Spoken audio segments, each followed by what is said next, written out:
Hoy entonces nos toca el estudio del capítulo 2 del libro de Ruth, ¿no es cierto? Y bien, este capítulo, fíjense ustedes, es no tan largo, apenas tiene 23 versículos, si no me equivoco. Sí, 23 versículos. Y fíjense ustedes que quería hacer notar algo, digamos, una cuestión narrativa de la historia, una cuestión narrativa. Fíjense ustedes, ¿qué personajes con qué personajes comenzó la historia?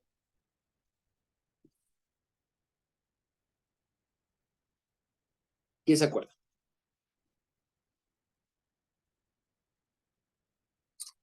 Con Noemí y sus hijos, la familia que viajan ellos.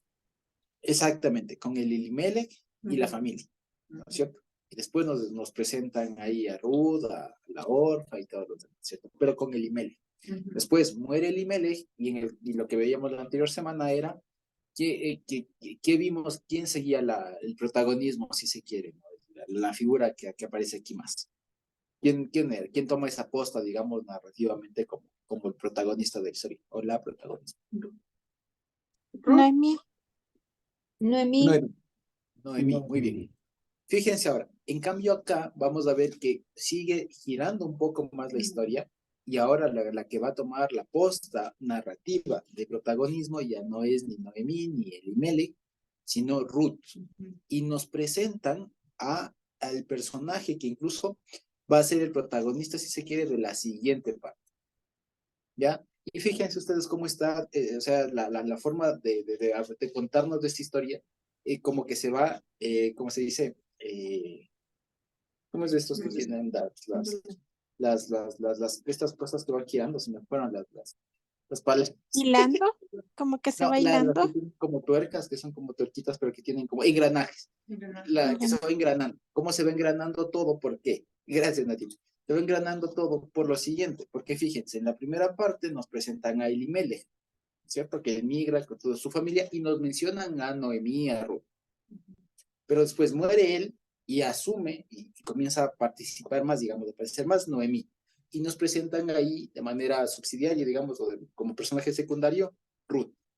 Ahora, en este capítulo, el que fue presentado segundo pasa a ser como principal, Ruth, y nos presentan ahora a vos, ¿cierto? A vos.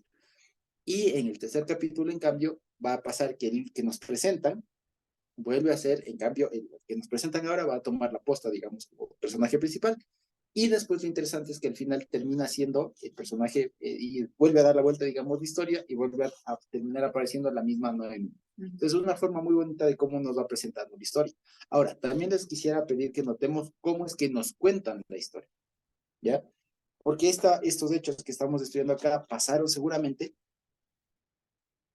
quiero decir, y se pudo haber contado de muchas formas, ¿ya? Pero fíjense ustedes, y no sé si recordamos de pronto alguna película, alguna serie, alguna cosa así, en donde nos cuenten de una manera similar a esta.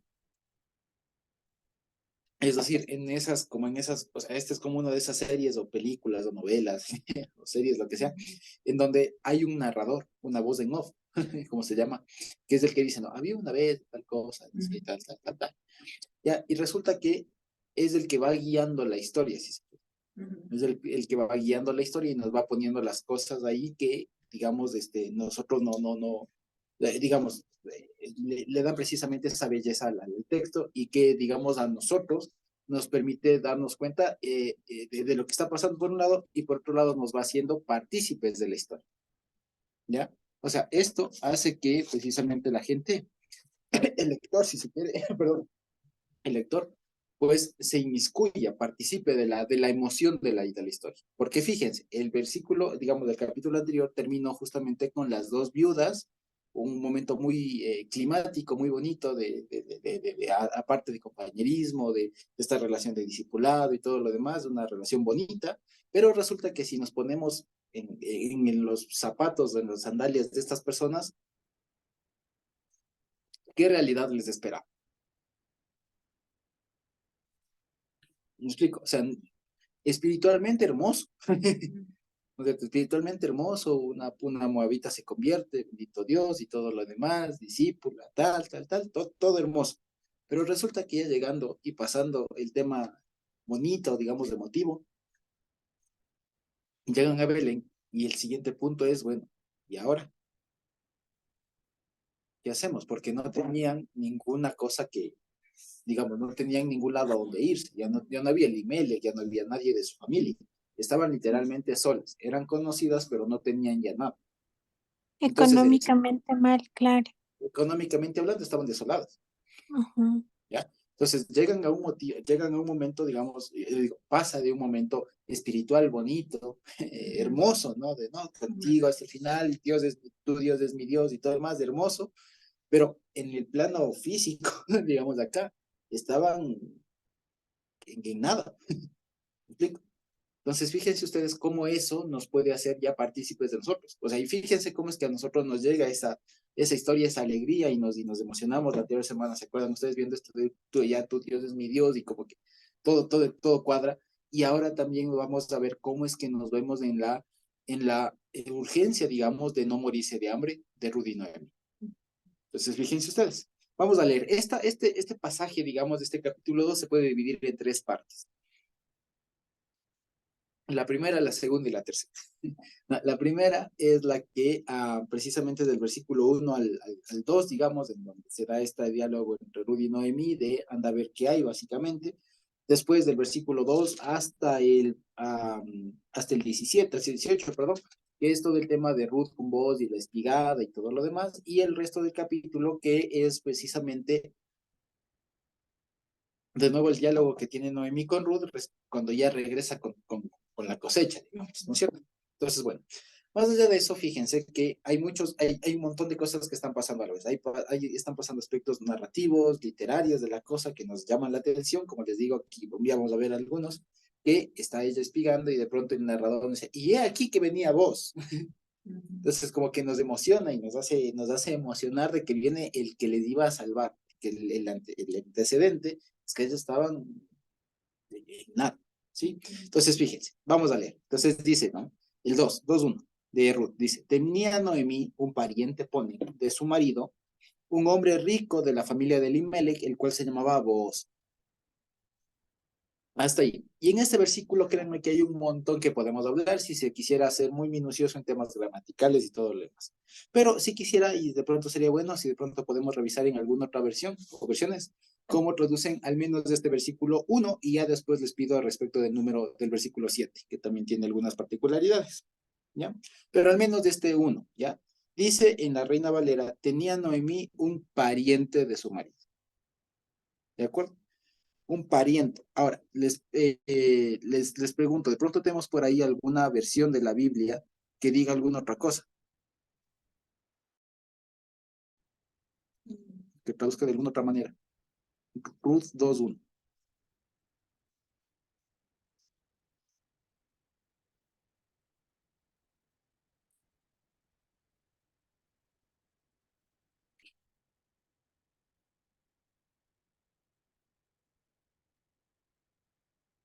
Por ahí tenemos.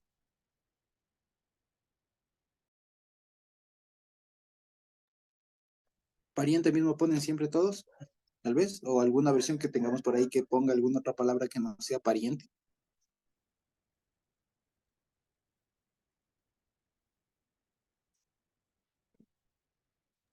Tenía un Pariente, ¿viste? conocido, tengo yo. Conocido.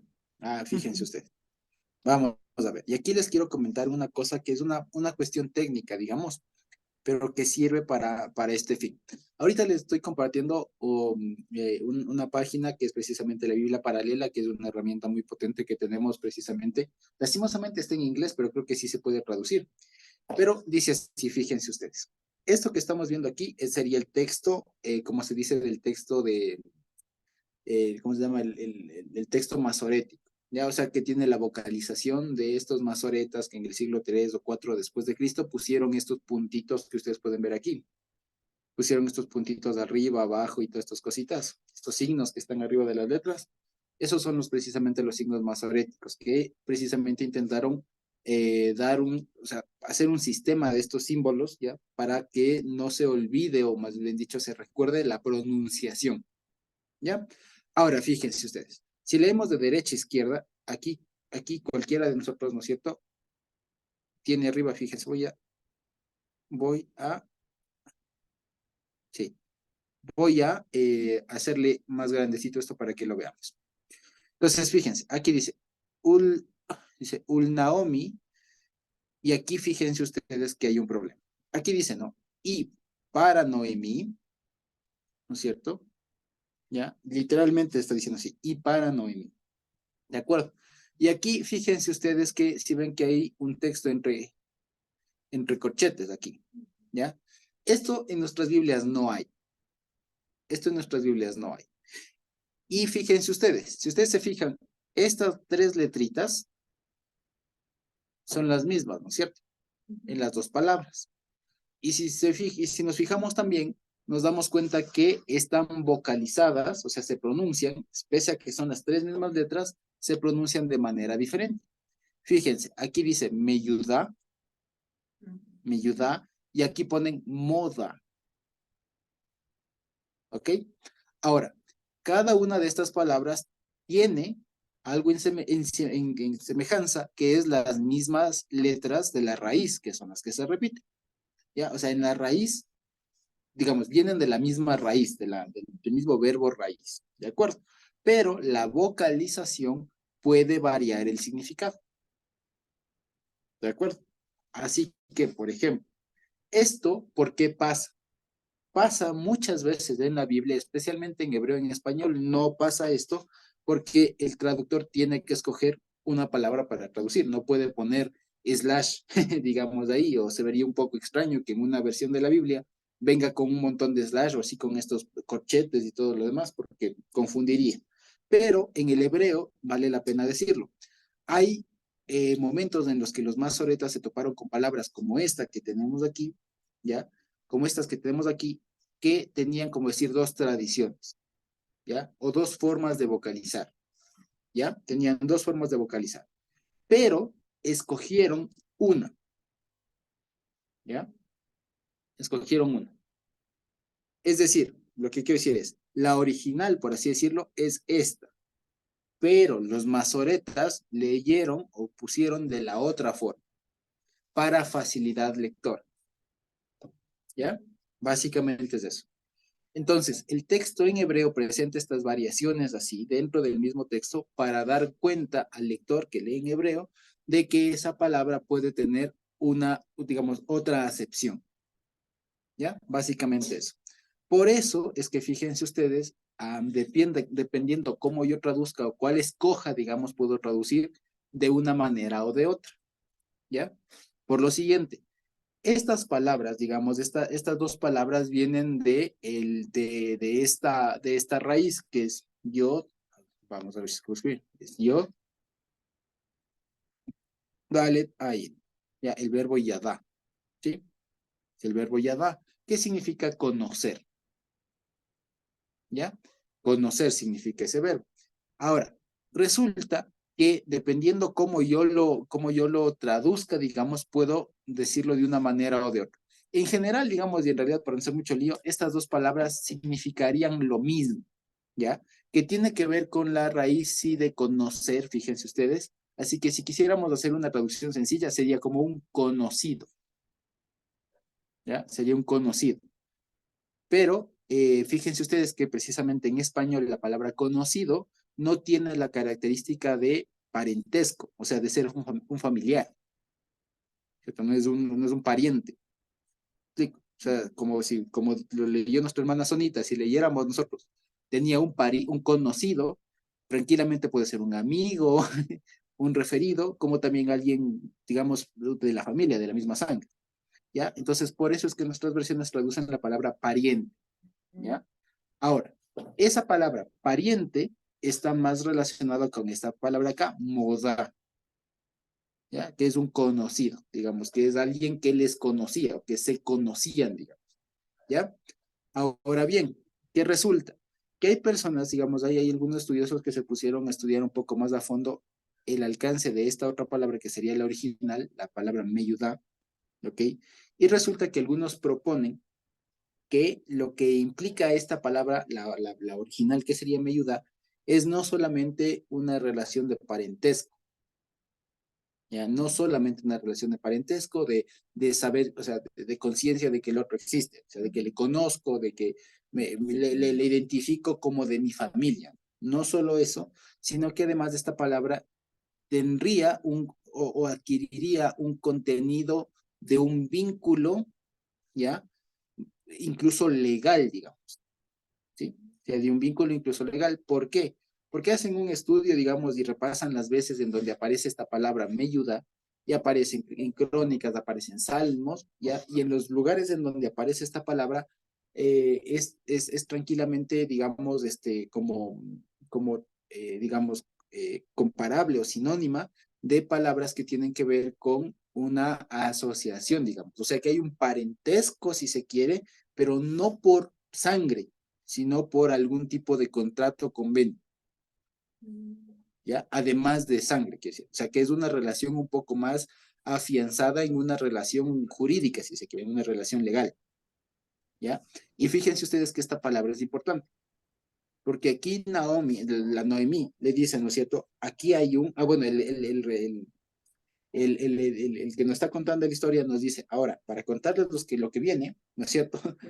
Tienen ustedes que saber que Noemí tenía un meyudá, ¿ya? Un conocido, pero no solo un conocido, un referido por ahí, sino tenía alguien que tenía un vínculo, digamos, legal con ellas, ¿ya? Y fíjense ustedes, si nos anticipamos a la historia, ¿cierto? Si nos anticipamos a la historia y que de pronto ya lo sabemos, resulta que aquella persona, como aquí le ponen, era vos, ¿no es cierto?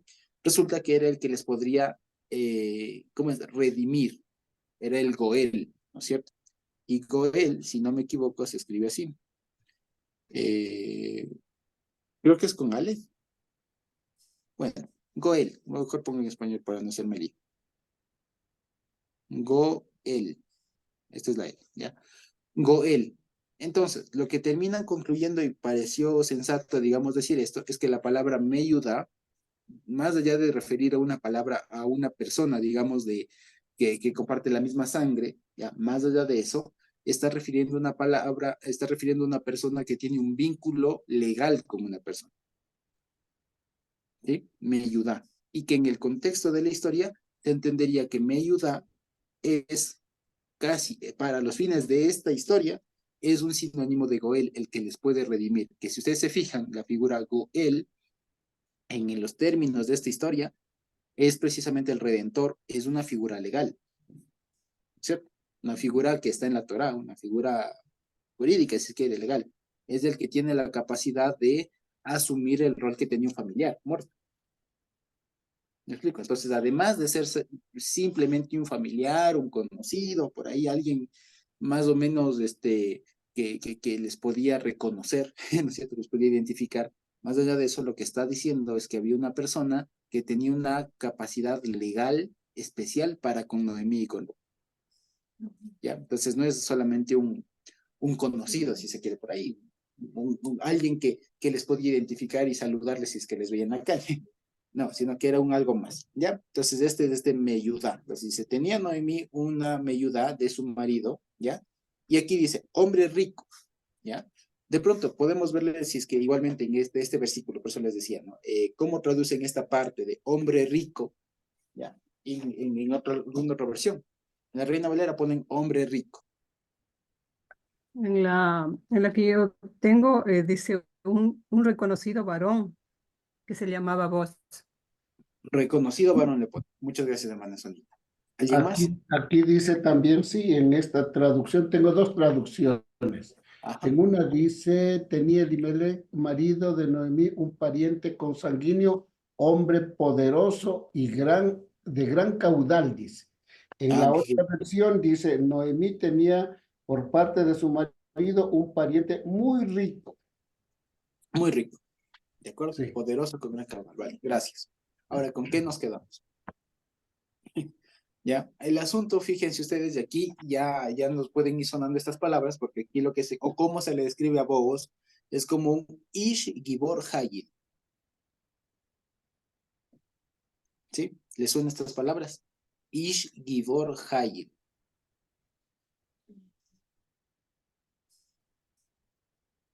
¿Sí les suenan estas palabras o no? ¿Se acuerdan que, por ejemplo, a Jefté se le decía que era un Ish Gibor Hayil? ¿Se acuerdan? A muchas personas, hombres, varones de la Biblia, se les llama así, Gibor Hayil. ¿Y qué es Gibor Hayil? Aquí le traducen rico, ¿ya? Pero no solamente hace referencia al dinero, ¿ya? En realidad lo que está diciendo es que era un hombre, y lo que quiero decir es que la palabra Gibor Hayil es un poco difícil de traducir porque no se puede, o sea, no solo se refiere a un ámbito de la vida, ¿ya? O sea, Gibor Hayil no es solo lo económico. Como varonil. Exacto, y digamos, la palabra varonil, digamos, es corta, digamos, o sea, es válida, pero en solo un aspecto.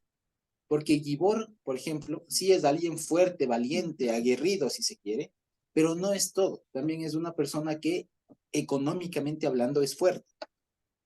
¿Me explico? ¿Ya? Como Vos, precisamente. O sea, Vos era el Gibor, porque era fuerte, no necesariamente porque haya tenido músculos, podía cargar mucho. ¿Me explico? Podía enfrentarse a muchas personas a la vez. No, en este caso, tal vez vos ya era una persona vieja, apenas decirlo, ya, o sea, más o menos de la edad de Noemí, puede ser. Era un hombre ya grande, ya adulto, para la época, recordemos otra vez, tendría sus 40 años, por ahí, o sea, de la edad de Noemí de Elimele, o sea, más o menos, ¿ya? Y resulta que se le dice que era Gibor.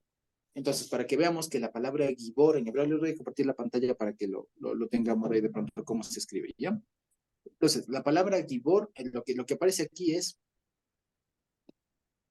ahí aparece. Entonces, la palabra que aparece, luego voy a poner cómo se escribe, ¿no? O sea, es Gibor Hayil. Así se pronuncia para no hacernos lío, ¿ya? Gibor Hayil. Entonces, la palabra Gibor, ¿ya? Tiene muchas acepciones, o digamos, se traduce normalmente como fuerte, ¿ya? Pero debe entenderse, como se suele decir, en sentido amplio.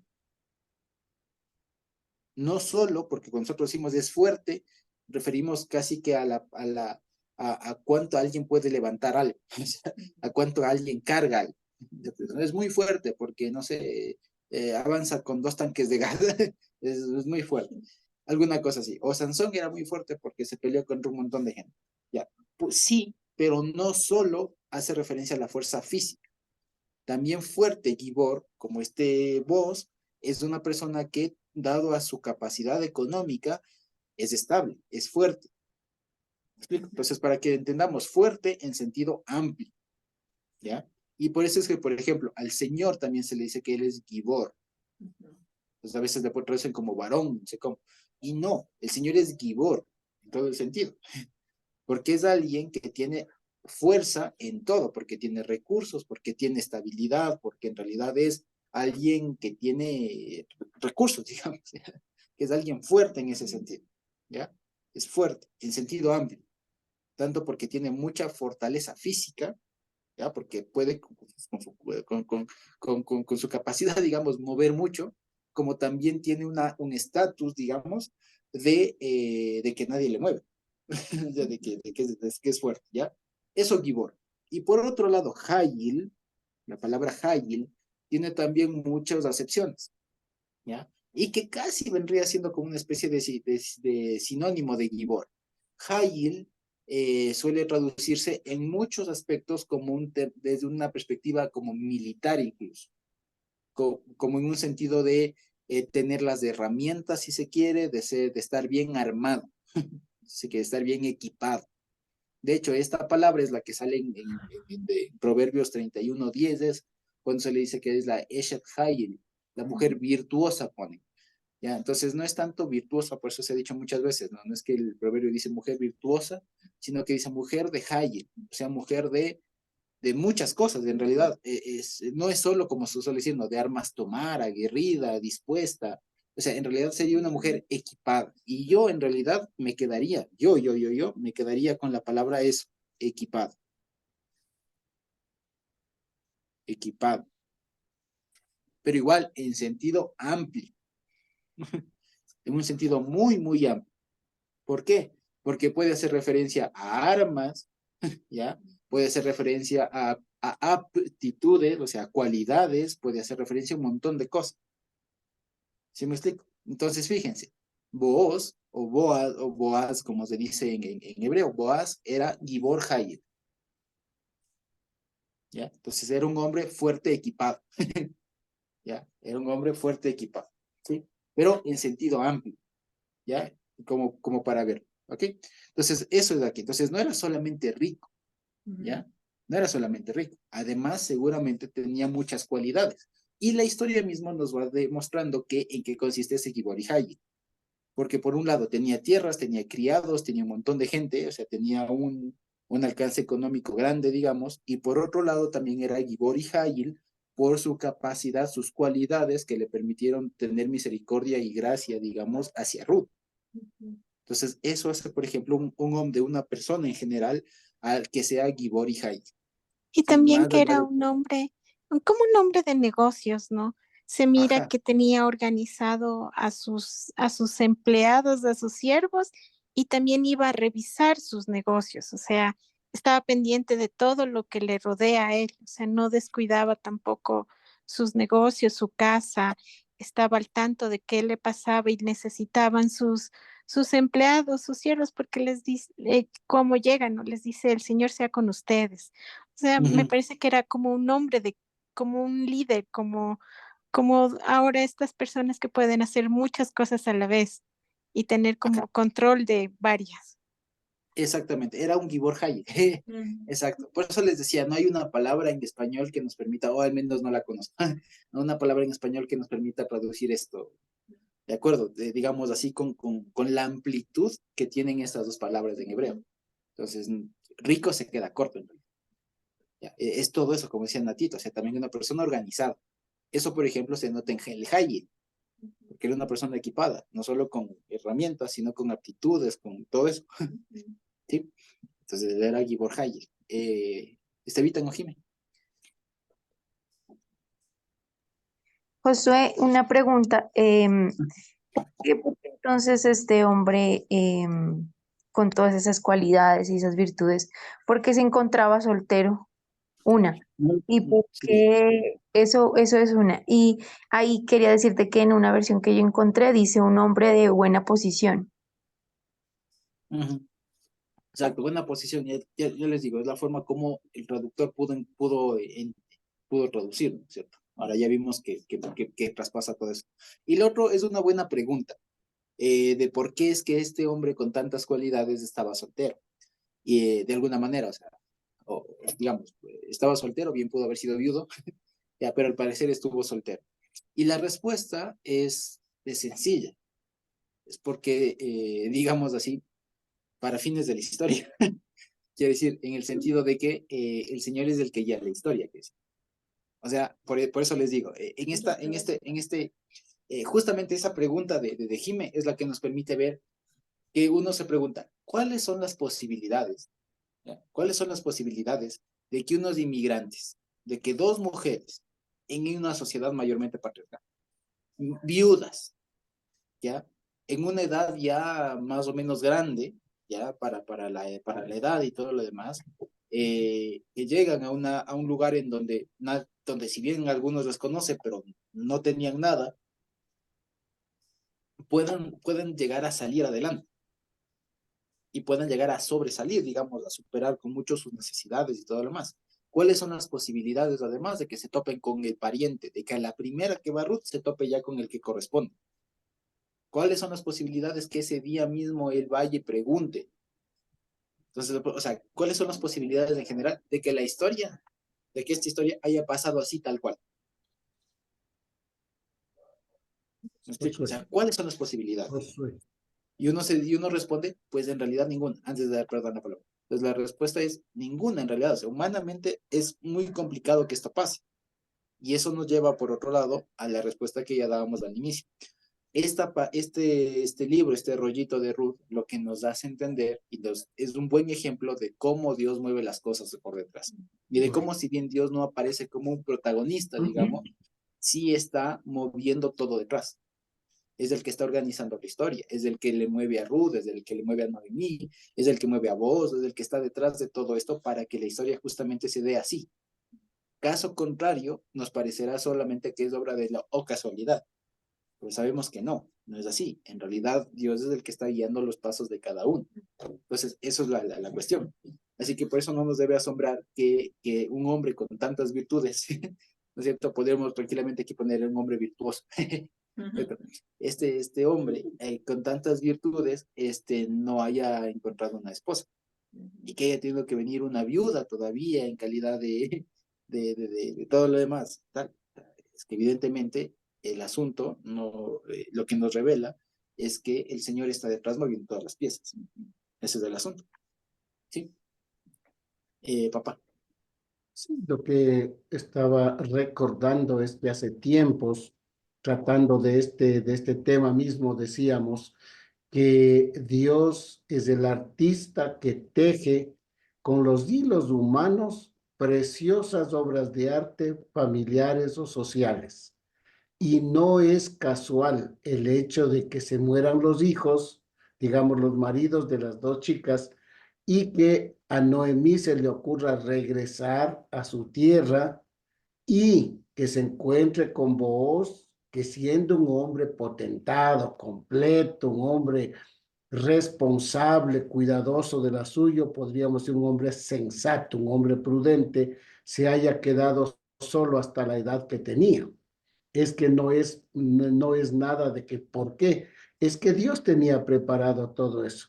Si nosotros nos damos cuenta de lo que Dios ha hecho en nuestras vidas, podríamos ir uniendo también todo y decir, ¿y por qué se dio de esta manera? ¿Y por qué esta otra manera?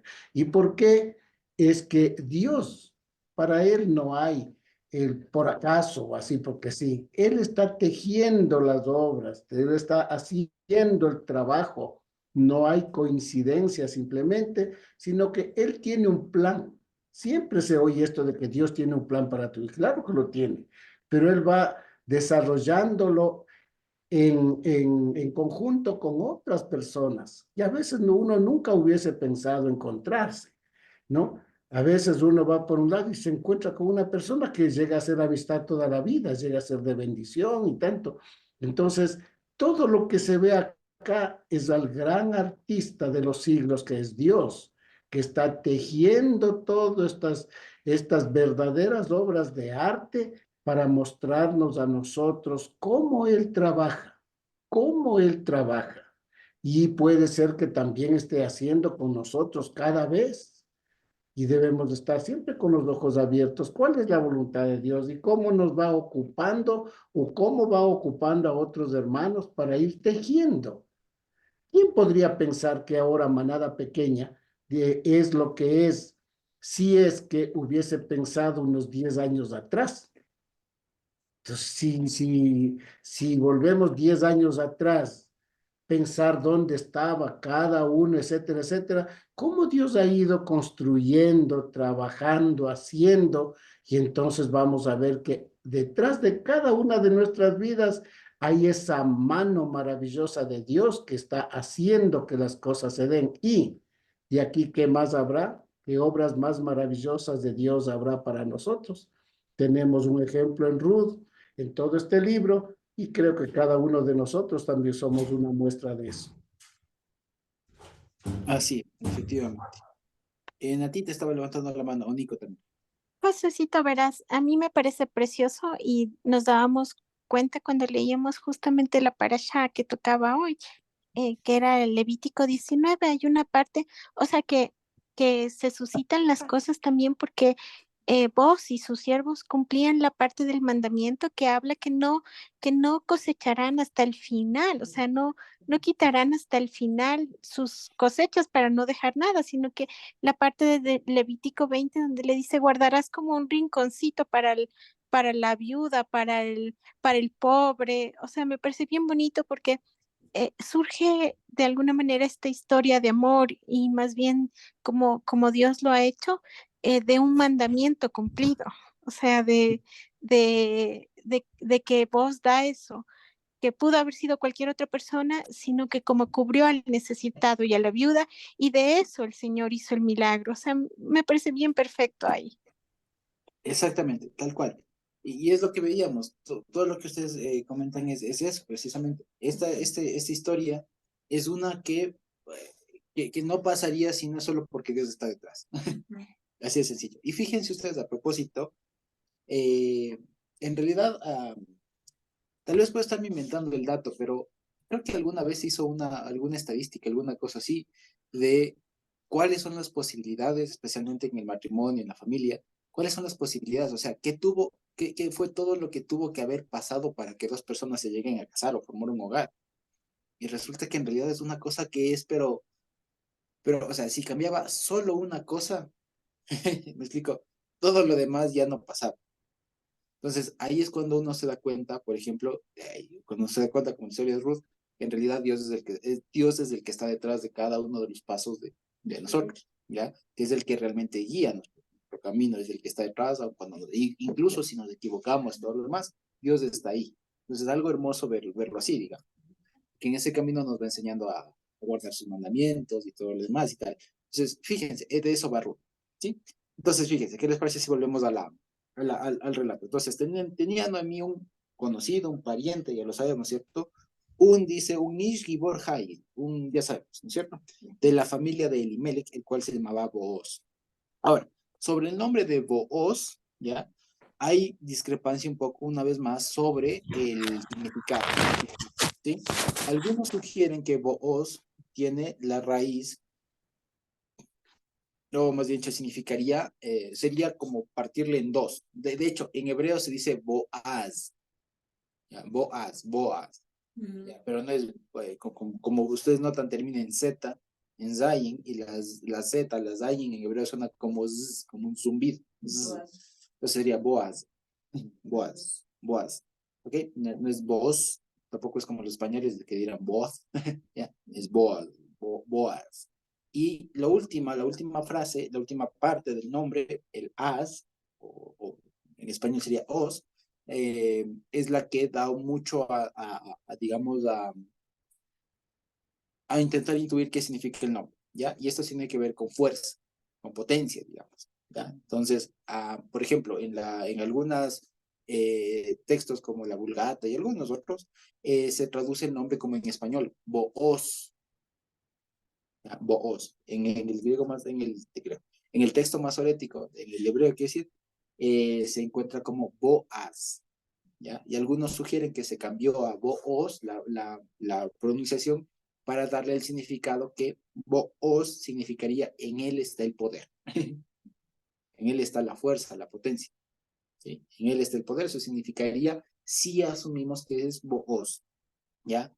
Lo cierto es que una vez más con los nombres, como pasa en esta historia, parecerían incluso un nombre incompleto, como decir Boaz y falta un tema, falta un poco más. Como para decir, en él está el poder, y algunos sugieren que puede ser el apócope, o sea, el nombre chiquito, y el nombre corto de un nombre más largo, teofórico, es decir, que hubiera sido algo así como que en él está, digamos, en él está la fuerza de Dios, alguna cosa así. Ya, lo cierto es que no se sabe muy bien qué significa, pero tiene alguna raíz, alguna relación con la raíz de poder, de fuerza, potencia, ¿sí? Eso básicamente. Entonces dice, y la Ruth, la Moabita, dijo a Noemí. Y aquí fíjense ustedes que en el pasaje anterior, en el capítulo anterior, muy pocas veces se le llamó Ruth la Moabita, ¿ya? Y aquí fíjense que el redactor, el que nos está contando esta historia, el señor, pues, nos está diciendo y nos hace énfasis desde aquí que Ruth era moabita, porque su nacionalidad va a ser de alguna manera importante, ¿ya? En lo que viene. Entonces dice, Ruth la moabita dijo a Noemí, te ruego que me dejes ir al campo, por favor, y recogeré espigas detrás de aquellos cuyos ojos hallaré gracia yo. Y ella le respondió, ve, hija mía. ¿Okay? Y fíjense, desde aquí, ahí lo que veíamos, dice, lo que notábamos la anterior semana respecto de esta relación entre Noemí y Ruth, una relación de discípula-alumno, digamos, de discípulo-estudiante, de maestro-discípula, que es, de estudiante-profesor. ¿Ya? En el sentido de que fíjense aquí que ella pide, dice, te ruego por favor que me dejes ir. ¿Ya? De pronto en alguna versión, en alguna traducción, podrán traducir alguna cosa así como directamente, sin esto de te ruego o déjame ir. ¿Ya? Traducirán de pronto directamente, iré al campo. ¿Ya? No sé si de pronto en alguna versión pueda que traduzcan así. Es posible que lo traduzcan, no estaría mal, pero aquí precisamente hay una forma de verbo también, una forma verbal, que es un poco precaria, si se quiere, un poco antigua en el hebreo, que es una forma que se llama cohortativa, que básicamente lo que hace es o bien al verbo como pedir permiso, si se quiere, es como una forma como de pedir permiso, por eso es que aquí le traducen, te ruego que me dejes, ¿ya? Te ruego que me dejes ir. Toda esta forma en hebreo es una sola palabra, ¿ya? Pero que está pidiendo como que lo que está diciendo por un lado es expresando el deseo de, pero que a la vez que está utilizando esta palabra, esta forma verbal, lo que está demostrando es que, y lo que se ve es que las veces que se utiliza esta forma, siempre se hace de un menor a alguien que es mayor. Es decir, aquí Ruth le reconocía como su autoridad, a quien ella estaba sujeta, a Noemí. Y cuando ella incluso, si es que en alguna Biblia tradujeran, caminaré yo, o si es que le ponen incluso, iré yo a espigar y todo lo que sea, y todo lo demás, en realidad debe entenderse eso que ella no le está comunicando, sino en realidad le está pidiendo permiso. Estaría como dice aquí, déjame ir, por favor, porque incluso dice na, la palabra na, aparece ahí en la partícula, que dice, déjame ir, por favor. ¿Ya? Está haciendo una súplica, le está pidiendo permiso. Déjame ir, por favor, al campo, ¿sí? Y recogeré espigas detrás de aquel a cuyos ojos hallare gracia. ¿Ya? O sea, esto en pocas palabras es digamos, si le queremos leer en sentido cotidiano, es detrás del que me deje, el que me deje, ¿de acuerdo? Pero también es una cosa muy simpática porque aparece la palabra gen, que es gracia, que es básicamente eso de ganarse un favor o, digamos, sin haber hecho nada a cambio. O sea, alguien que me permita hacerlo sin nada a cambio. Eso es hallar gracia en los ojos de. O sea, que me permita hacer algunas cosas sin algo a cambio, digamos, de gratis. ¿Ya? Eso básicamente. Y ella, Noemí, le respondió, ve, hija mía. Y fíjense cómo es, hija mía. Ahora, literalmente, ¿Ruth era hija de Noemí? No. Y aquí una vez más vemos que la palabra hijo, hija, en hebreo se utiliza mucho en el contexto de subordinación. Un mayor le dice a un menor, hijo, aún si no es él. Y vamos a ver que vos también le dice, hija mía. ¿Ya? Y es que está hablando un mayor a alguien menor. Y cuando ese menor le habla al mayor, le está diciendo, por favor, déjame. Utiliza una forma verbal como que de pidiendo permiso. ¿Sí? Ahora dice el 3. Fue pues y llegando, espigó en el campo en pos de los segadores y aconteció que aquella parte del campo era de Booz, el cual era de la familia de Elimelech. Una vez más, entonces fíjense aquí cuáles son las probabilidades de que ella vaya y el primer campo en el que comience a espigar, ¡pum!, es de Booz. Ella, vale la pena decirlo, todavía no sabía que era de Booz. ¿Ya? Aquí lo que nos cuenta, digamos, lo que está pasando, lo que estaría viviendo Ruth y Noemí, es simplemente voy a ver qué hago para comer, para no morirnos. ¿Ya? Eso es básicamente. En la historia nosotros, como lectores, ya nos anticipa que había un Booz y que casualmente ella fue, casualmente, ella fue a dar a ese campo de Booz. Noemí y Ruth todavía no lo saben. Noemí incluso lo va a saber al final de este día, ¿ya? Y Ruth todavía no lo sabe. Dice ahí el 4. Y aquí, y por eso les decía, en esta frase aquí aquí ya la historia nos ha dicho, nos cuenta y nos imaginamos todos a una Ruth cosechando en el campo, trabajando de pronto de rodillas, ahí en el sol, no lo sé, ya trabajando, espigando y todo lo demás con un montón de gente en toda en esa actividad de la cosecha y todo lo demás, ¿ya? Nos imagina así. Y fíjense cómo dice, y he aquí. Entonces, de una forma como muy disruptiva del texto, dice, y he aquí que vos venís. ¿Ya? Entonces, fíjense ustedes que aquí nos presentan, nos introducen a un personaje muy importante para la historia, que es Booz. Entonces, de aquí se crea expectativa.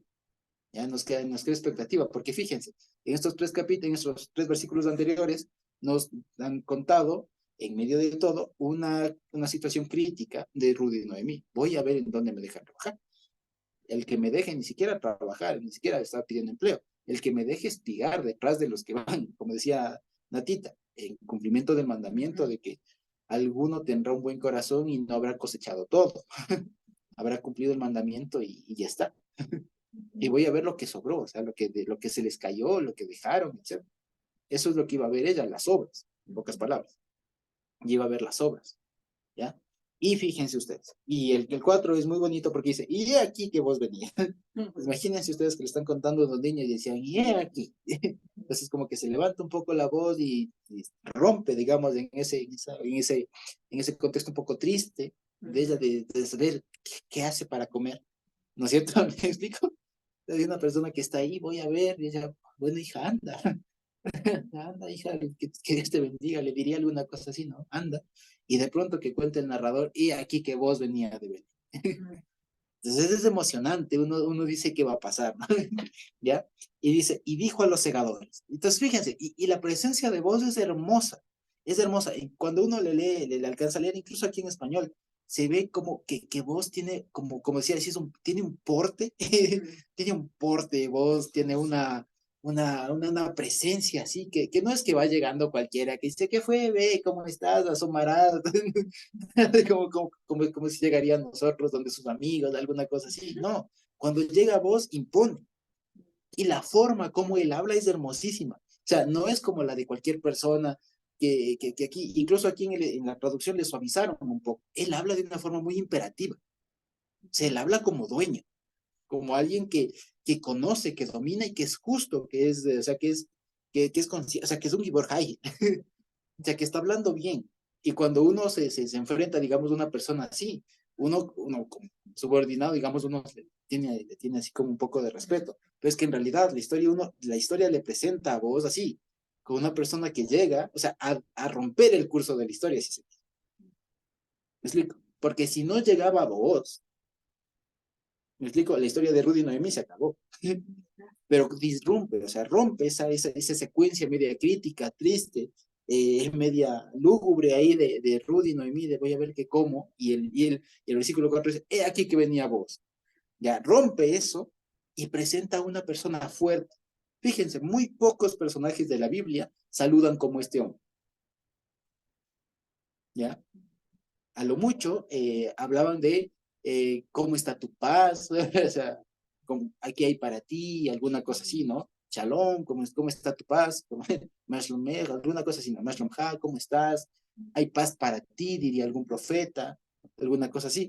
Pero fíjense cómo viene y saluda, ¿no? Con todo un porte, o sea, imagínense una persona así, pero todo un señor, una persona importante, digamos, pero no solo tirada importante, sino que es que era él, o sea, era su persona, ¿ya? Que llegaba y decía, ¿no? Y fíjense, les ve a los segadores, ¿ya? ¿Cierto? Y les dice, Hashem Imahem, dice Imahem, el Señor esté con ustedes.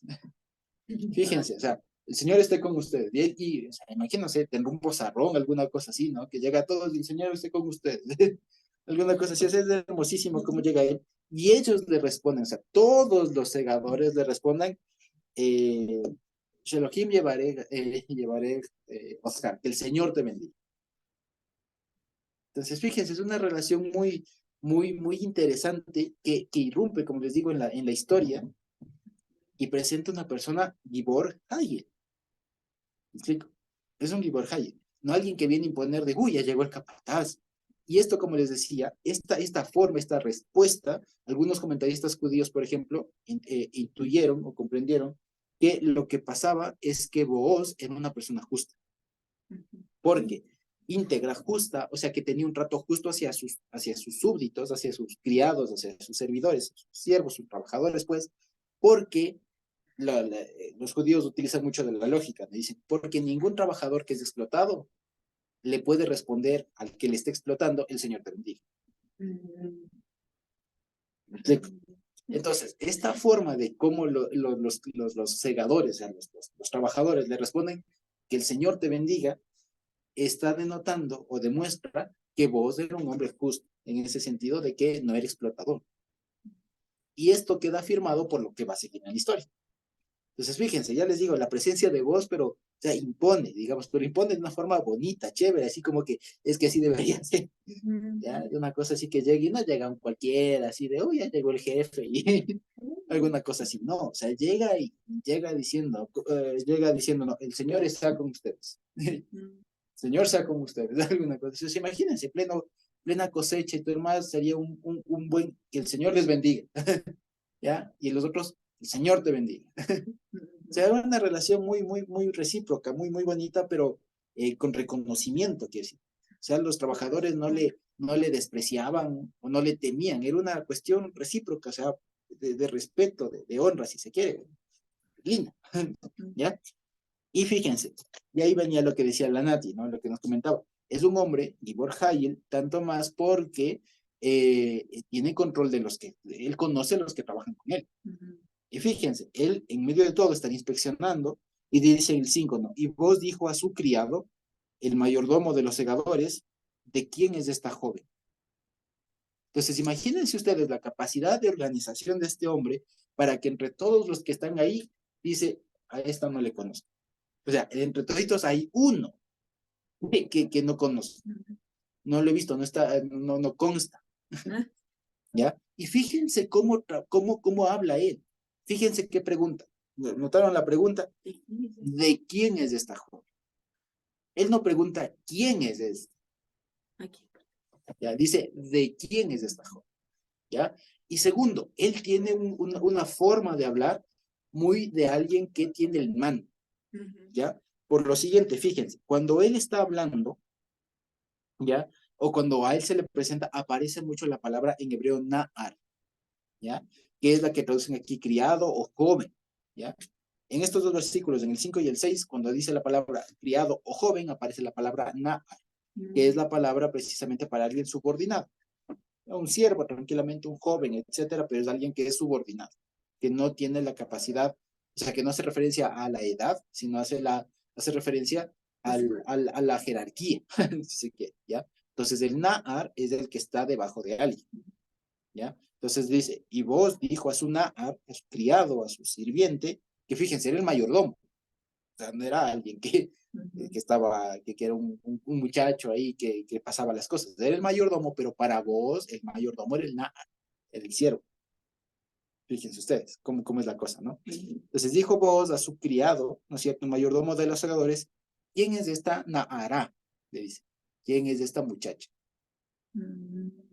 ¿Quién es esta chica? Pero no solo en este sentido de quién es esta jovencita.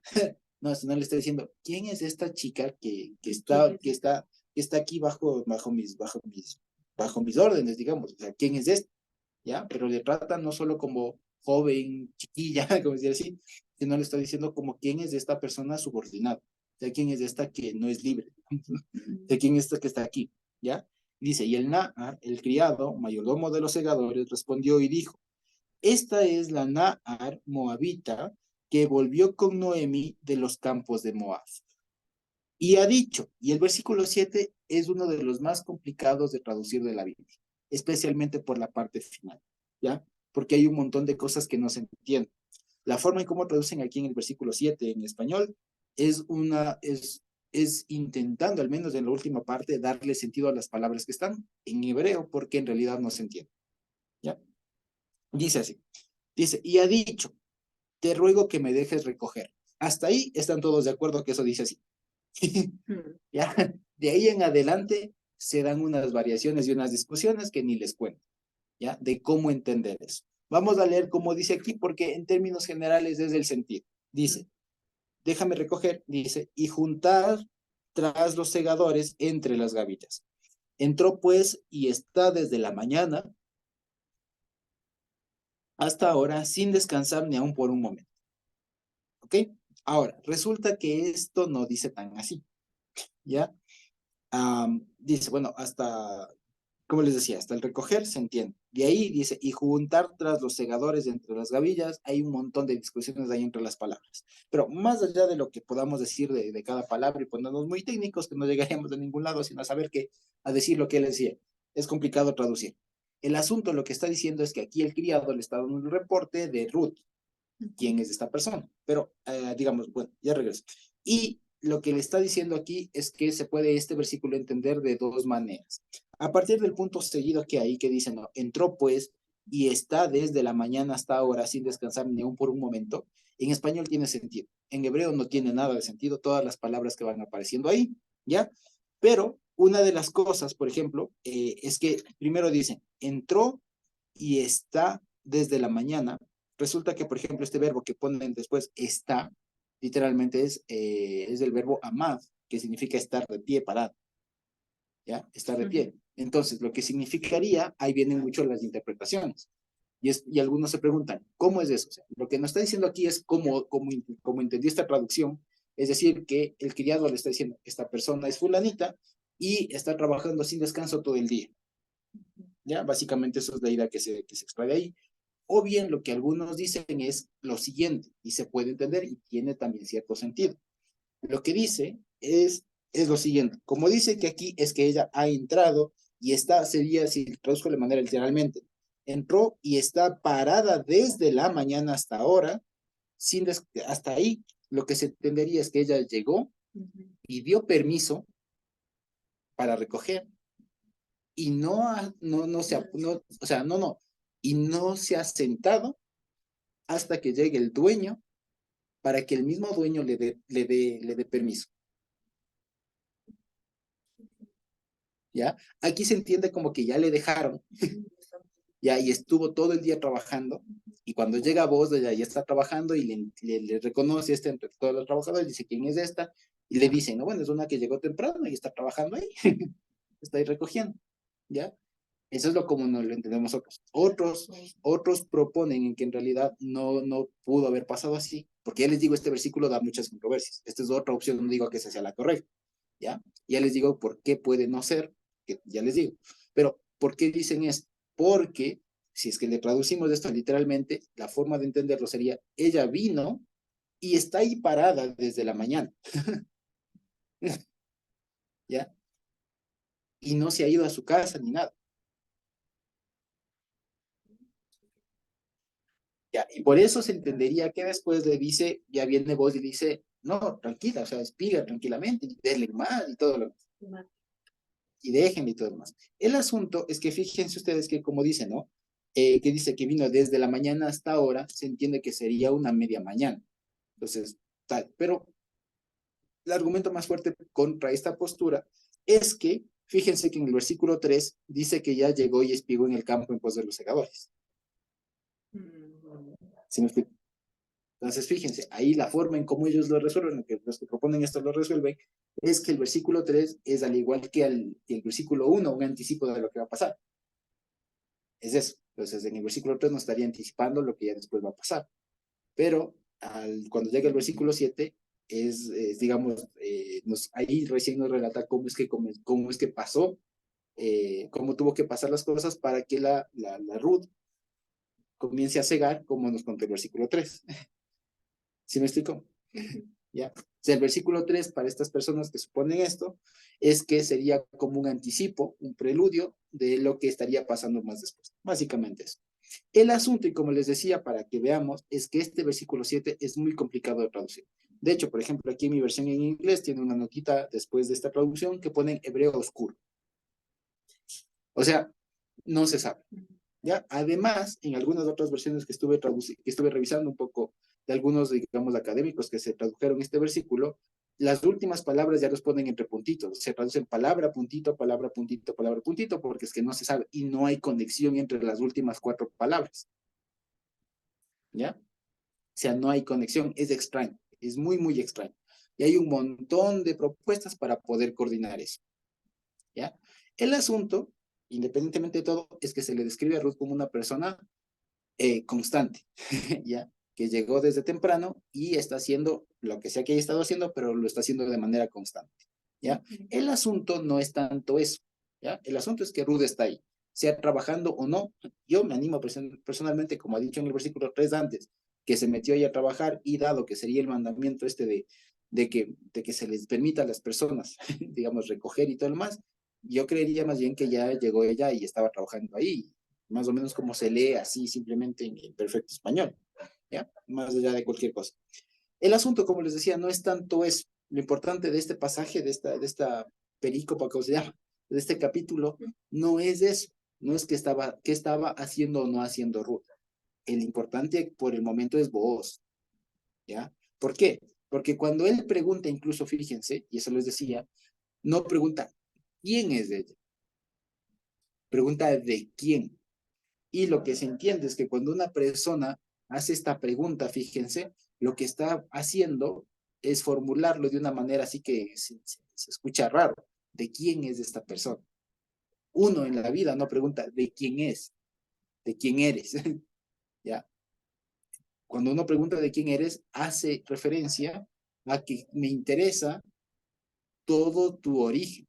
O sea, está pidiendo mucha más información de la que se podría obtener con él quién es ella. O sea, porque si uno pregunta quién es esta persona, me podrán decir, es fulanito de tal, pariente de fulanito de tal, y se acabó.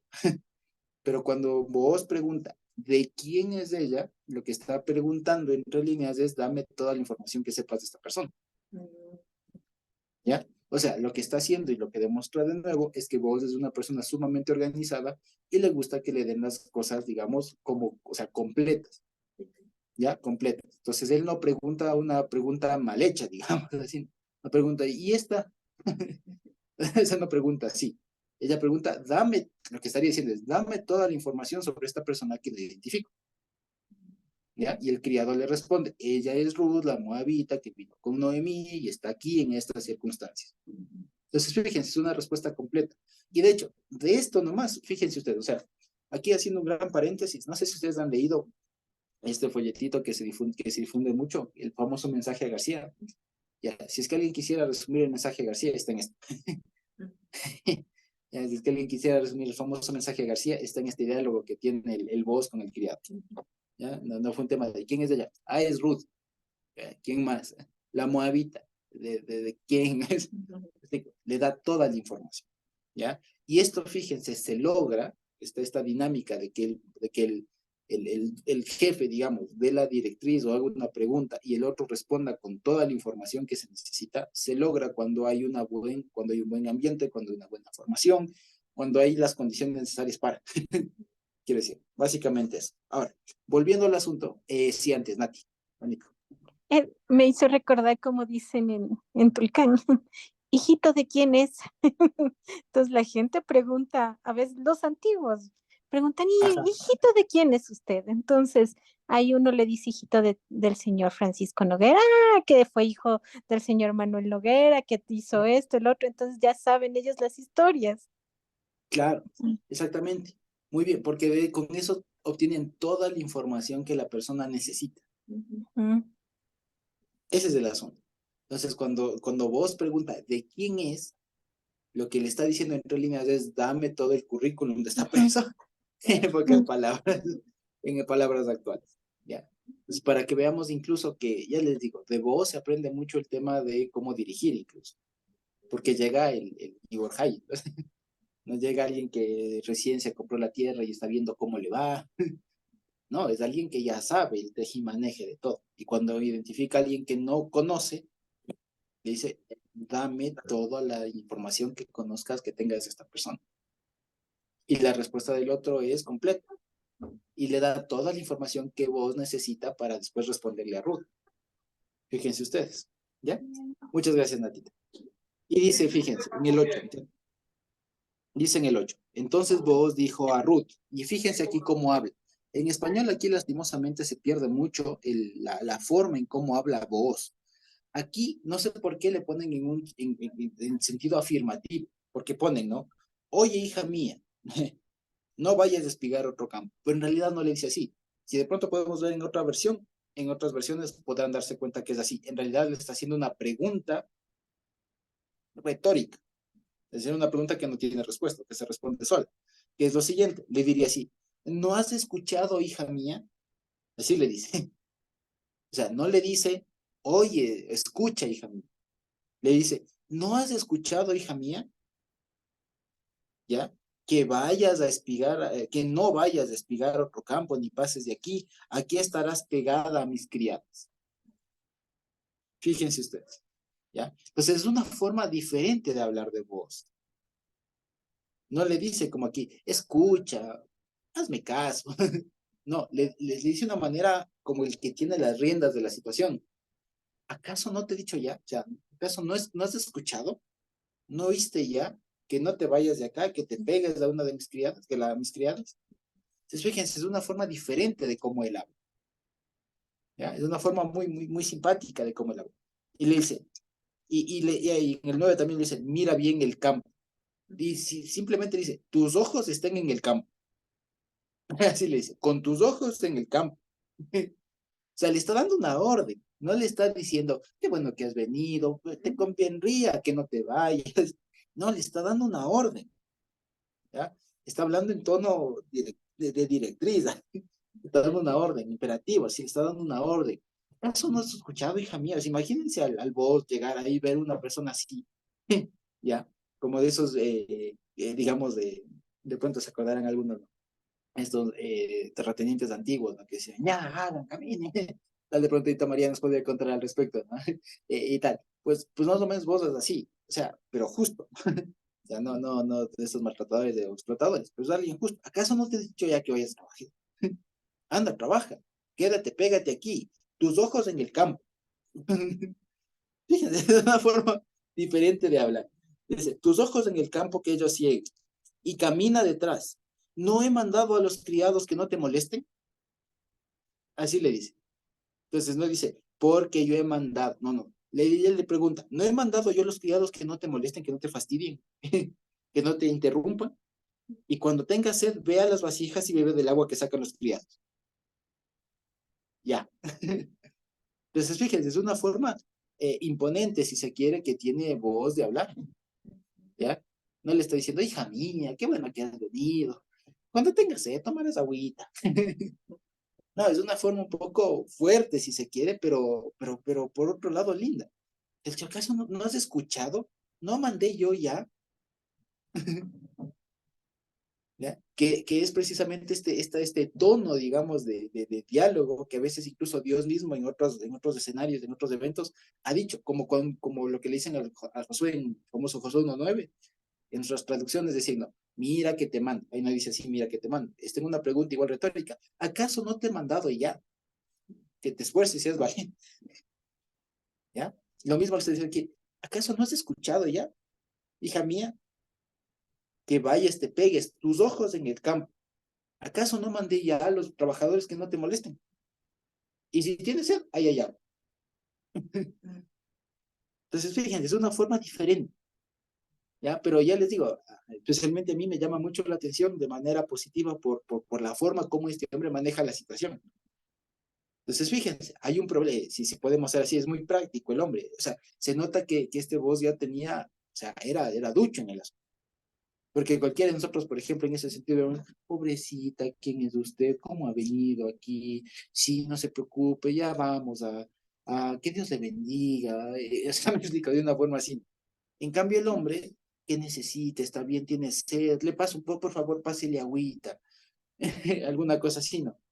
Que digamos, nosotros como mucho más hospitalarios en otro contexto. Pero en ese caso, el hombre entendió todo. ¿Y por qué le trata así? Digamos, de una forma un poco más impositiva, digamos, de un poco más firme. ¿Por qué? Porque dijo, ok, esta persona está bajo la tutela de alguien, o sea, no es sola, responde a Noemí. Esta persona lo que necesita, como Noemí, le conoce a Noemí porque eran parientes, esta persona es viuda. Lo que esta persona está buscando es no morirse de hambre. Entonces, es lo que le urge, digamos, aunque de una forma un poco por así decirlo, poco tierna, poco tinosa, ¿ya? Está diciendo, hija mía, anda, tú lo que necesitas es comida, ahí está. Anda, come, nadie te va a molestar. No te voy a dar cegando yo. Claro, no así como Pobrecito, exacto, no le tuvo pena, no, qué pena de ti eres, Dios mío, cuánto has caminado, no, ay, Dios mío, o sea, no le tuvo esa pena, la pena lastimera, no, sino que le dijo, ok, comprendí tu situación, veo que pues, estás en capacidad de trabajar, ve, trabaja. Eres joven, tú puedes, ve, trabaja. ¿Quién necesitabas trabajo? Ahí tienes, vaya, trabaja. Exacto, si tienes sed, ahí hay agua. ¿Qué te conviene? Te sugiero que tus ojos en el campo. O sea, no le facilitó las cosas. Exacto, o sea, le dio todo para que ella pueda hacer, pero no le dio y la manita. Exacto, no le dio haciendo. Cualquiera de nosotros ante esa situación hubiéramos dicho, a mi hermano, démosle una ofrendita para que se ayude. ¿Me explico? O sea, él teniendo los mecanismos hubiera sido un error decirle, a ver, denme 3 gavillas, tome. No. Exacto, no le dio pescando, le enseñó a pescar. Entonces, fíjense. Entonces, ahí ella va a demostrar ahora sí la valía de él. ¿Ya? Entonces, una cosa incluso muy sabia de hacer, cuando una persona necesite, la mejor forma de ayudarle es impulsando el negocio. Emprenda. O sea, emprende, enseñándole a sobrevivir. Es cierto que en algunos momentos se puede suplir de una manera, digamos así, digamos, digamos, inmediata la necesidad. O sea, cuánto necesita, tenga, ya salga del apuro. Pero cuando no es esa situación así de urgencia, lo que siempre debemos procurar y la mejor forma de ayudar no es dar haciendo. Eso hay que meternos en la cabeza, ¿sí? Ya les digo, porque muchas veces por dar haciendo las cosas se hace un mal mayor que el que se quiere ayudar. Exacto. O sea, la persona no aprende, la persona no avanza. La mejor forma de ayudar es ayudarle a la persona a que aprenda a hacer las cosas, a que sea autónomo, a que se valga, a que él lo logre por sí mismo. Esa es la mejor forma de ayudar. ¿Ya? Eso es todo.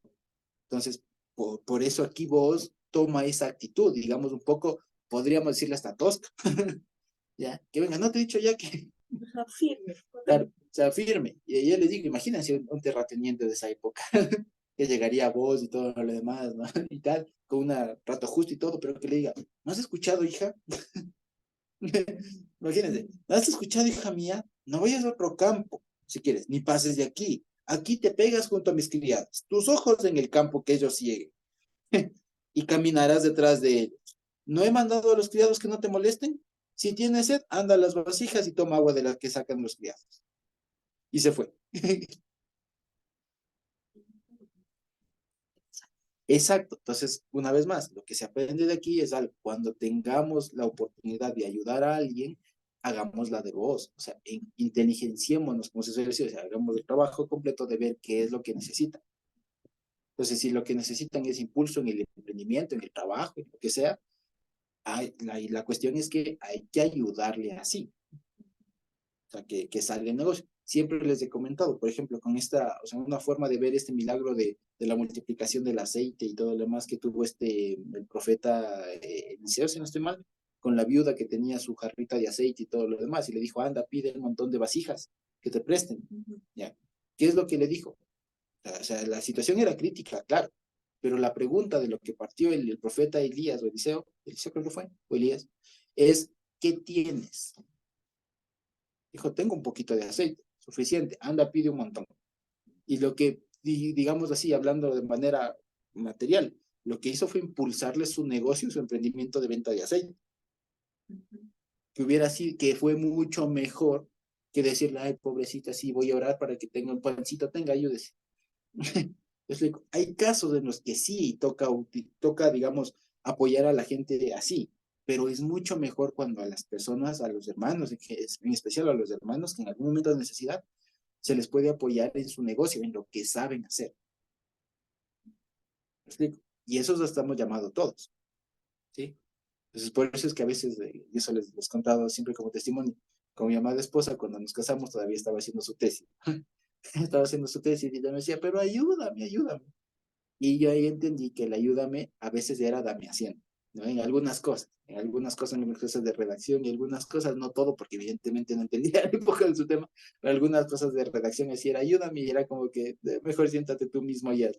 Entonces decía, no, te sientas, haces, y ya cuando tengas hecho, me avisas y ahí te ayudo. Y ahí sí reviso y todo lo más, pero lo que yo entendí, lo que yo quería y lo que yo procuraba era que ella se siente, redacte, estudie, investigue y tal, y tal. Que no es que no lo hacía, sino que por el momento, el trauma y todo lo demás, se bloqueaba. Exacto, y que ella tenía que entregar pronto, entonces se bloqueaba y todo. Entonces, lo que yo intentaba es, como todavía teníamos un poco de tiempo, pues que ella lo logre y supere eso. Porque si yo le decía, no, tranquila, yo te doy haciendo, no le estaba ayudando en realidad. ¿Sí? Entonces, fíjense, esa posición, digamos así, es muy útil en estos casos. ¿Ya? Entonces, no dar haciendo, sino enseñarle o darle la oportunidad, apoyarle si se quiere, para que la persona aprenda a hacer las cosas o haga la cosa. En los niños. En los niños, es lo mismo. Es que es, por ejemplo, también no sé si ustedes se acuerdan o han escuchado esta enseñanza que se suele hablar de cuando una mariposita estaba en su capullo, ¿no? Estaba en su capullo y un hombre dice que se acercó y le veía cómo batallaba y como que no lo lograba, y él por buena gente le abre el capullo y le saca la mariposita, y esa mariposita nunca voló, porque lo que necesitaba era adquirir la fuerza en la rotura de eso para que se mueva, y con eso aprendí a volar, y lo que él pensó que era hacerle bien, ayudarle a salir, en realidad le hizo una mariposa inútil. Es exactamente lo mismo, sirve para niños, sirve para todo, ¿ya? Para todo, incluso para los casados, especialmente los papás tienden a ser muy papás, entonces es el asunto, déjenles, ya, enséñeles, pero no les dé haciendo, o sea, y sirve para todo, en el trabajo lo mismo, dejen, o sea, si se dan las circunstancias, enseñe, que pueda, que haga, que lo logre, que se capacite, que haga, que fluya, porque si no va a tocar estar darle haciendo todo el tiempo. Lo que hizo vos es algo muy práctico y algo que realmente le iba a ayudar. Exacto, la mejor forma de ayudarle es ayudándole a que desarrolle las capacidades. Eso es. Ya les digo, de nada aquí vos tenía todo para decir, qué pena, venido, sí entiendo su situación, está muy grave y además Noemí estará triste solo en la casa, ¿no? ¿Qué va a estar trabajando todo el día? ¿No? Ya ha migrado mucho.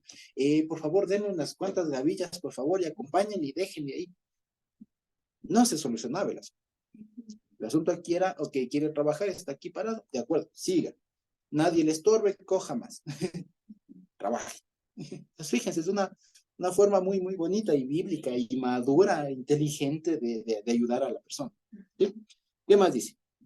Entonces dice el 10, ella entonces bajando su rostro o cayendo, dice, literalmente se le cayó la cara, dice, a tierra, dice, se inclinó a tierra y le dijo, ¿por qué he hallado gracia en tus ojos para que me reconozcas siendo yo extranjera? ¿Ya? Y respondiendo vos le dijo, ciertamente fue declarado a mí todo lo que has hecho con tu suegra después de la muerte de tu marido, y que dejando a tu padre y a tu madre y la tierra donde naciste, has venido a un pueblo que no conociste antes. Y el Señor, de aquí le dice, fíjense, el Señor, aquí le ponen recompensa. Ahí en estas palabras donde aparezca recompensa o cumplido en este versículo, está apareciendo el verbo shalom, o sea, donde viene shalom, que todo es en paz. Entonces en esto de completar, el Señor complete, ¿ya? Entonces dice, el Señor, pues ponen recompensa, no, el Señor complete tu obra. O sea, por eso le traducen como recompensa, porque es que el Señor, que lo que tú has hecho te sea propicio, te dé lo mismo, te complete, te complemente, ¿ya? El Señor complemente tu obra y tu pago sea completo por parte del Señor. Así se diría, ¿ya? El Señor, el Dios de Israel, bajo cuyas alas has venido a refugiarte. Entonces, fíjense, aquí se entiende que toda la información que le fue dada, digamos, toda la información que le fue dada a vos, sirvió para que él entienda además que había que ayudarle a esta persona de una manera como la que le ayudó, por cuanto ella ya era del pueblo. Por eso es que la Ruth le dice, no, ¿por qué obras así conmigo? O sea, tú no estarías obligado a tratar así conmigo porque yo soy extranjera. Y lo que vos le dices, no eres extranjera. Porque ya dice, tú te has venido a cobijar bajo las alas del Dios. Entonces, fíjense, él le trata ya no como una extranjera, sino le trata como una nacional. ¿Ya? Todavía no le trata como familia, pero al menos le trata como prójimo, si se quiere, como paisano. Y denle. Y ella le dijo, Señor mío, halle yo gracia delante de tus ojos porque me has consolado, me has restaurado, dice. Porque has hablado el corazón de tu siervo, aunque no soy como una de tus criadas. Fíjense ustedes, es un momento muy tierno, digamos, de Ruth, que ella seguramente se quebranta. Imagínense ustedes ahí ante toda esta noticia, ella se cae, se postra a tierra y le dice, Señor, ¿por qué eres tan bueno conmigo si yo soy extranjera? Y la respuesta de vos es, no eres extranjera. Yo supe, y o sea, lo que le estaría diciendo es, tú no eres extranjera, no digas que eres extranjera porque has venido, has dejado todo y vienes aquí con Noemí y todo lo demás, y te has refugiado debajo de las alas del Señor. Eres nacional. Fíjense ustedes. Y ella le dice, no, Señor, halle yo gracia. O sea, es una forma de decirle gracias. ¿ya? Que te caiga bien, digamos, que haya yo gracias por esto, aunque yo soy indigno, dice básicamente, ¿ya? Dice el 14, y vos le dijo a la hora de comer. Entonces aquí se hace una pausa en la historia, seguramente sería esto ya a la tarde, porque vale la pena decirlo. En la época, aquí si nosotros decimos la hora de comer, nosotros pensamos tal vez mediodía, la hora de almuerzo. Pero resulta que en esa época y en la época bíblica no se comía 3 veces al día, se comía 2 veces al día. ¿Ya? No, porque tenían otro tipo de vida también. No es como nosotros que la hora de entrada en los trabajos es 8 o 9 de la mañana, lo cual nos invita a comer temprano, ¿no es cierto? Almorzar al mediodía, de hecho los trabajos contemplan hora de almuerzo, y después salida y se llega a la casa a la cena, a la merienda. No, en esa época, como era una época, digamos, de una sociedad, digamos, agrícola y demás, tenían otras costumbres, se comía 2 veces al día, se comía, como decir, en lo que hoy sería la media mañana y la media tarde, se comía 2 veces al día. Así que cuando aquí dice que fue la época o a la hora de la comida, estaría siendo ya tipo 4 de la tarde, 5, pongan, ¿ya? Más o menos. Más o menos eran esas épocas, la hora de la comida. ¿Ya? No pensemos en mediodía, horario hoy con nuestras costumbres. En esa época se comía la segunda comida del día y última del día, se comía a esa época, a esa hora, 4 o 5, digamos así, antes de ir al sol, digamos, antes de terminar el trabajo. Ya casi anocheciendo, por así decirlo. ¿Ya? Le dice, ven aquí y come del pan, dice, ven aquí y come del pan, y moja tu bocado en el hometz, le dice así, en el hometz. Ahí aparece la palabra esta hometz, que le traducen vinagre. Si quisiera ser muy literal, no significaría vinagre, significaría del añejo o del fermentado. ¿No le suena a hametz, de lo que no se come en pan sin levadura? Seori hametz. Aquí no aparece la misma palabra, la misma raíz, pero vocaliza de otra manera, el hometz, que es el fermentado. ¿Ya? ¿Qué es lo que le traducen aquí? El vinagre. Porque para la época el vinagre se podía hacer, digamos, también de alguna manera intervenía la levadura, el hamet precisamente. En todo caso, y de hecho aquí también nos dan una forma de cómo se comía en la época, que para nosotros es muy poco conocido, ¿ya? Para nosotros el pan no se come con vinagre. El pan nosotros lo acompañamos con alguna gaseosa o con plátano, ¿ya? O con queso o alguna cosa así, ¿ya? O con algún dulce, pero jamás un ecuatoriano le veremos comer pan con vinagre. ¿No es cierto? No, simplemente no se come. Pero fíjense ustedes, si ustedes de pronto han ido y se acordan, si pueden ir de pronto algún rato a un restaurante italiano, alguna cosa así, van a ver que de entrada siempre sirven un pedazo de pan y se acompaña eso con vinagre balsámico. Y es la costumbre comer el pan, así, pan sin más, con un poco de vinagre y se come. Y de hecho es rico. Sí, es rico comer así el pancito con vinagre balsámico. Entonces, esos son costumbres de ese lado de la tierra, digo, porque vale la pena decirlo. Hay muchas cosas que para nosotros los ecuatorianos son nuevas en cuanto a comida y todo lo demás por una cuestión geográfica nuestra. Y es que para nosotros hay todo el tiempo comida. O sea, nosotros no tenemos esta necesidad como si tuvieron en su momento en Europa, en otros lados, de preservar la comida. Y por eso es que encontraron en otras sociedades formas de preservar la comida, ¿ya? Especialmente vegetales y todo aquello, ¿ya? Y se inventaron muchas formas de preservarlo, como el chucrut y todo lo demás, ¿ya? Los italianos, por ejemplo, encontraban formas de preservar los tomates, ¿ya? Y tal. Y lo mismo aquí las personas, encontraban formas de preservar ya lo que se dañó, lo que se agrió, le daban otra vida.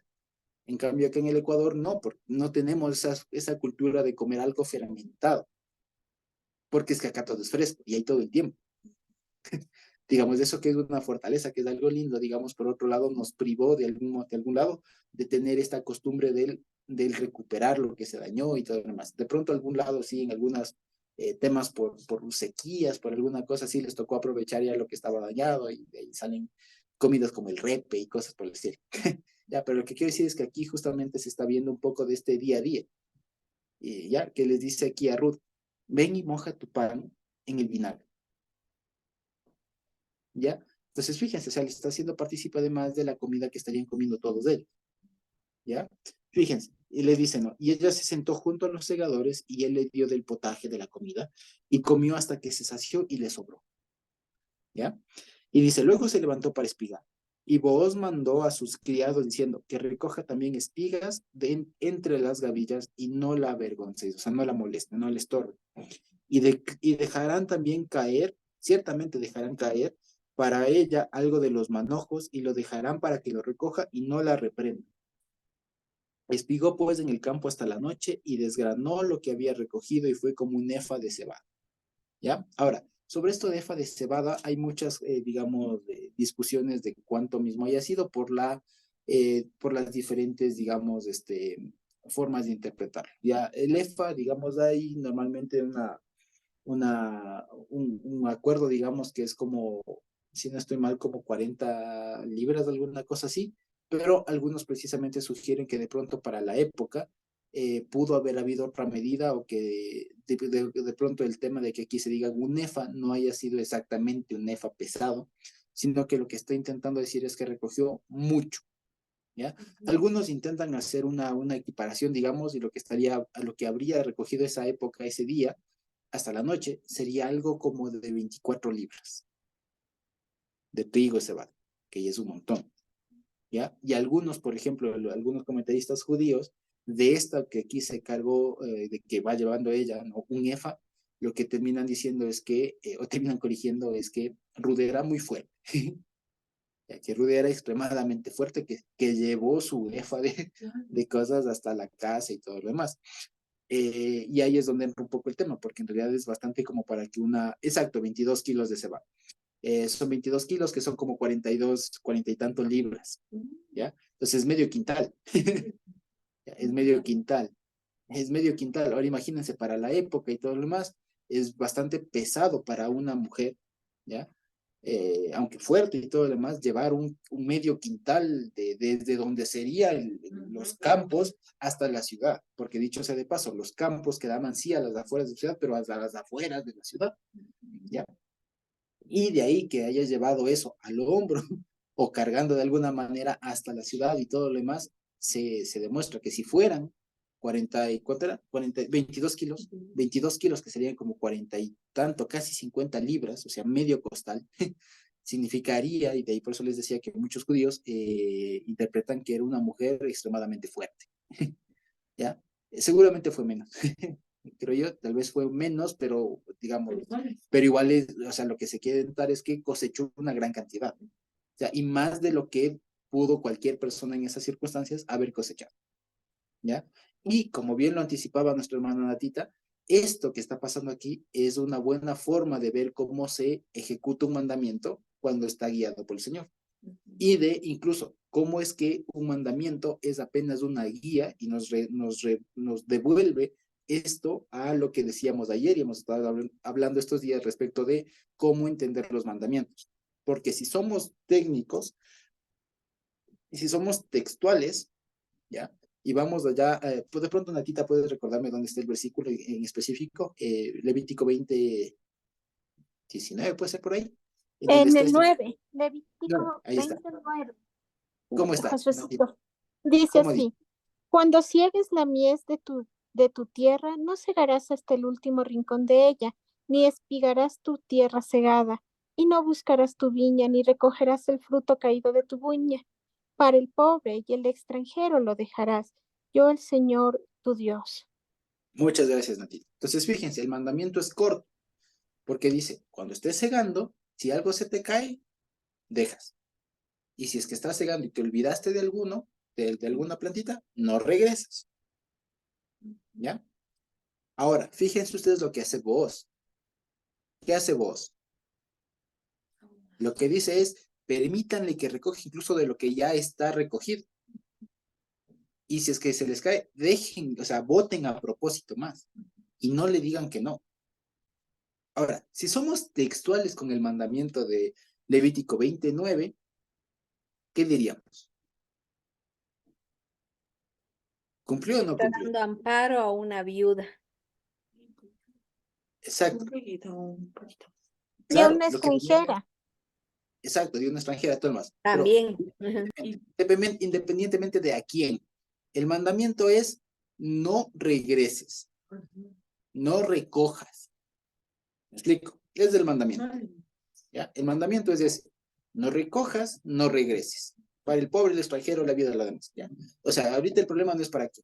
El problema, el asunto es lo que tenía que hacer o no hacer en este caso. O sea, estaba prohibido, si estaba cosechando, si se me caía algo, recoger, o si es que me pasaba ya de largo, digamos, repasar. ¿No es cierto? ¿Ya? Ese es el mandamiento. Pero aquí José vemos Pablo, que, sí, perdón, aquí vemos que vos no, digamos, hace algo diferente. Y les ordena que incluso le permitan recoger, o sea, cosechar junto a lo que ya estaba recogido y que voten más. ¿Cómo se entiende esto? ¿Sí? Es la solidaridad. Ajá, solidaridad. Exactamente. ¿Te da acá también? Sí, ¿Perdón? justo Sedacá también estaba pensando en eso. ¿Cómo? En Sedacá. Tzedaká, exactamente, Tzedaká. Pero, ¿qué más? Papá y después también, Edita, pues. sí. Sí, lo que se ve también es que no es estrictamente el cumplimiento del mandato, del mandamiento, sino que para el bien no hay límite, se dice. Y por otro Ajá, lado, la generosidad, la solidaridad no tiene límite. Por eso él dice, y no solamente lo dejen ahí y todo eso lo que estaba dado en el mandamiento, sino dale de las gavillas también un poco más. Entonces se extiende la generosidad y se ve que para el bien no hay límite. Para la así es. solidaridad, para todo ese bien hacer, no hay límite. No solo uno tiene que estar que cumplió el mandamiento y ya, sino más allá de eso. Ajá, muy bien. Edita estaba levantando la mano. Sí, perdón, disculpen. Estoy escuchando eso con mi mamá. Y bueno, Ajá, mi mamá, ella dice que el abuelo decía, dejen todo para que recojan lo que queda. Bueno, ellos decían otra palabra, no cegar, no recoger, una palabra en ujú. quichua, ¿no? Y que dice que el abuelo decía, eh, Chukchir, ¿no? dejen chukchir, dejen todo eso para que chukchan los hijos de los que están trabajando ahí o Así los que es, no tienen. Pero mi mamá dice que también eran vivos porque los que estaban trabajando dejaban a a propósito para que... propósito. Exacto. Y también sucedía eso en las papas, dice mi mamá, que Así también es. iban a recoger las papas las personas que no tienen y que también los que trabajaban igual dejaban a propósito más papas enterradas para que cojan los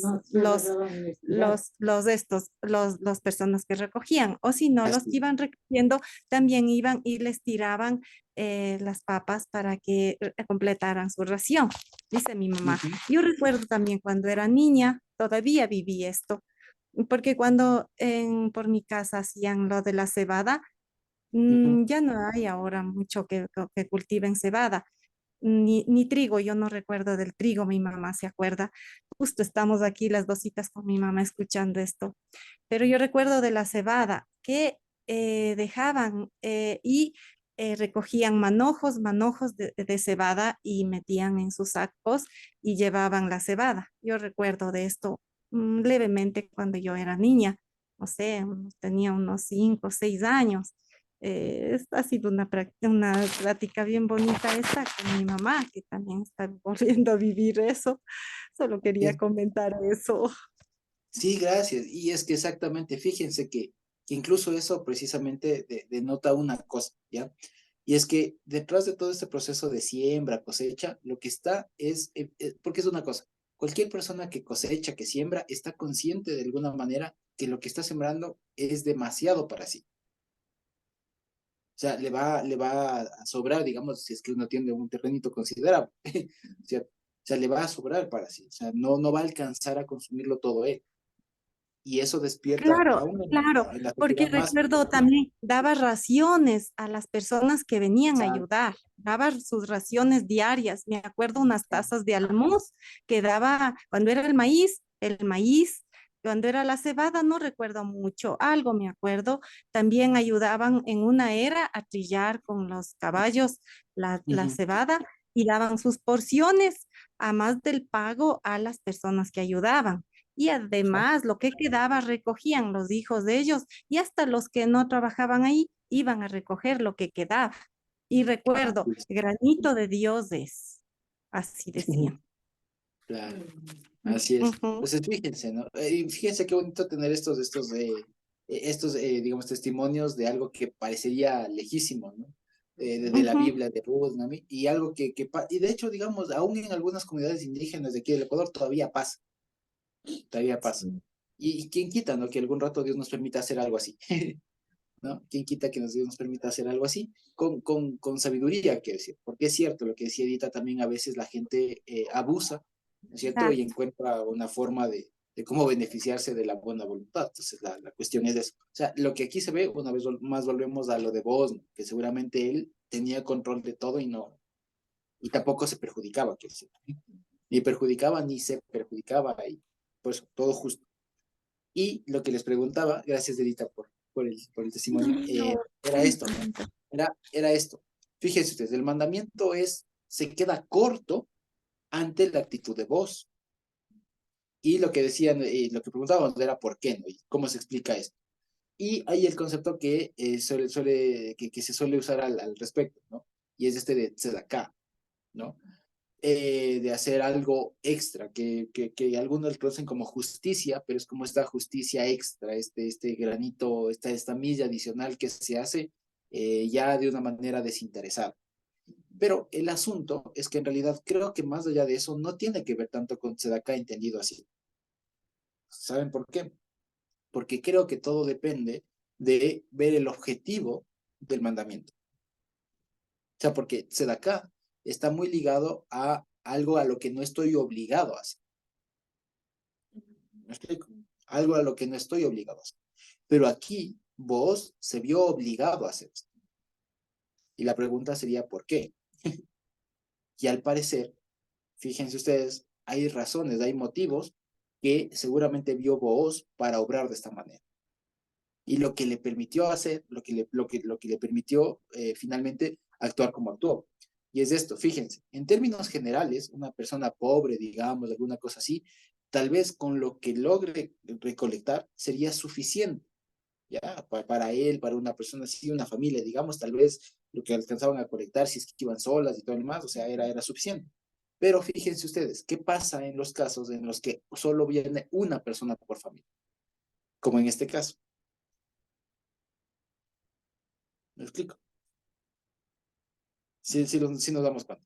Hay un caso como en el de Ruth, que también está recolectando no solo por ella, está recolectando por alguien más. ¿Se me explico? Y que posiblemente, tal vez, no sea, digamos, que pues puede que sea la única vez que venga. ¿Me explico? La historia después no dice que siguió, pero quién quita que, o sea, lo que le tocó ver ahí a vos es que ahí está. ¿Y cuál es el objetivo entonces de ese mandamiento? Por eso les he invitado siempre a ver más allá del texto. Y lo que me parece es que no es que está obrando, como decir, por acá, por una obra adicional. No, yo lo que creo que es que estaba cumpliendo el mandamiento, pero reenfocando, o sea, reenfocado desde el objetivo del mandamiento. Porque el objetivo de ese mandamiento entre algunos, es primero reconocer que de Dios es todo. ¿Cierto? Y el segundo, que hay que ser solidarios. Y la solidaridad debe ser bien entendida. Y como les decía, fue solidario en el sentido de que le ayudó solidariamente a que cubra su necesidad de trabajo, de empleo, de todo lo demás, y que seguramente después de haber comido y todo, como le vio con necesidad y seguramente le vio que sobró, fíjense, que le vio que sobró, dijo, esta persona necesita más. Y con el mandamiento, con la práctica, así como está, no le va a ser suficiente, no le va a bastar. Deje. Y eso no se sale del mandamiento, no es un extra que hizo.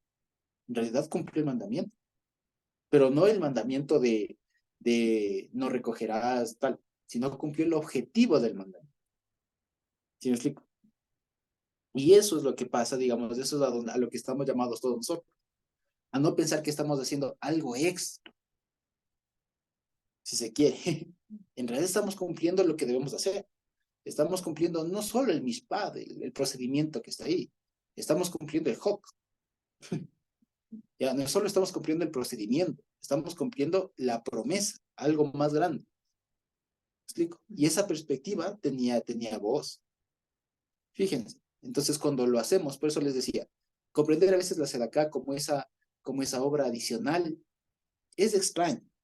Es extraño, ¿por qué? Porque incluso cuando se suele explicar la Sedaká, digamos, desde la justicia del Señor y todo lo demás, suena un poco extraño porque en realidad la justicia del Señor estaba fundamentada en su palabra, o sea, no es que hizo algo más que no estaba. ¿Me explico? Entonces suena extraño eso.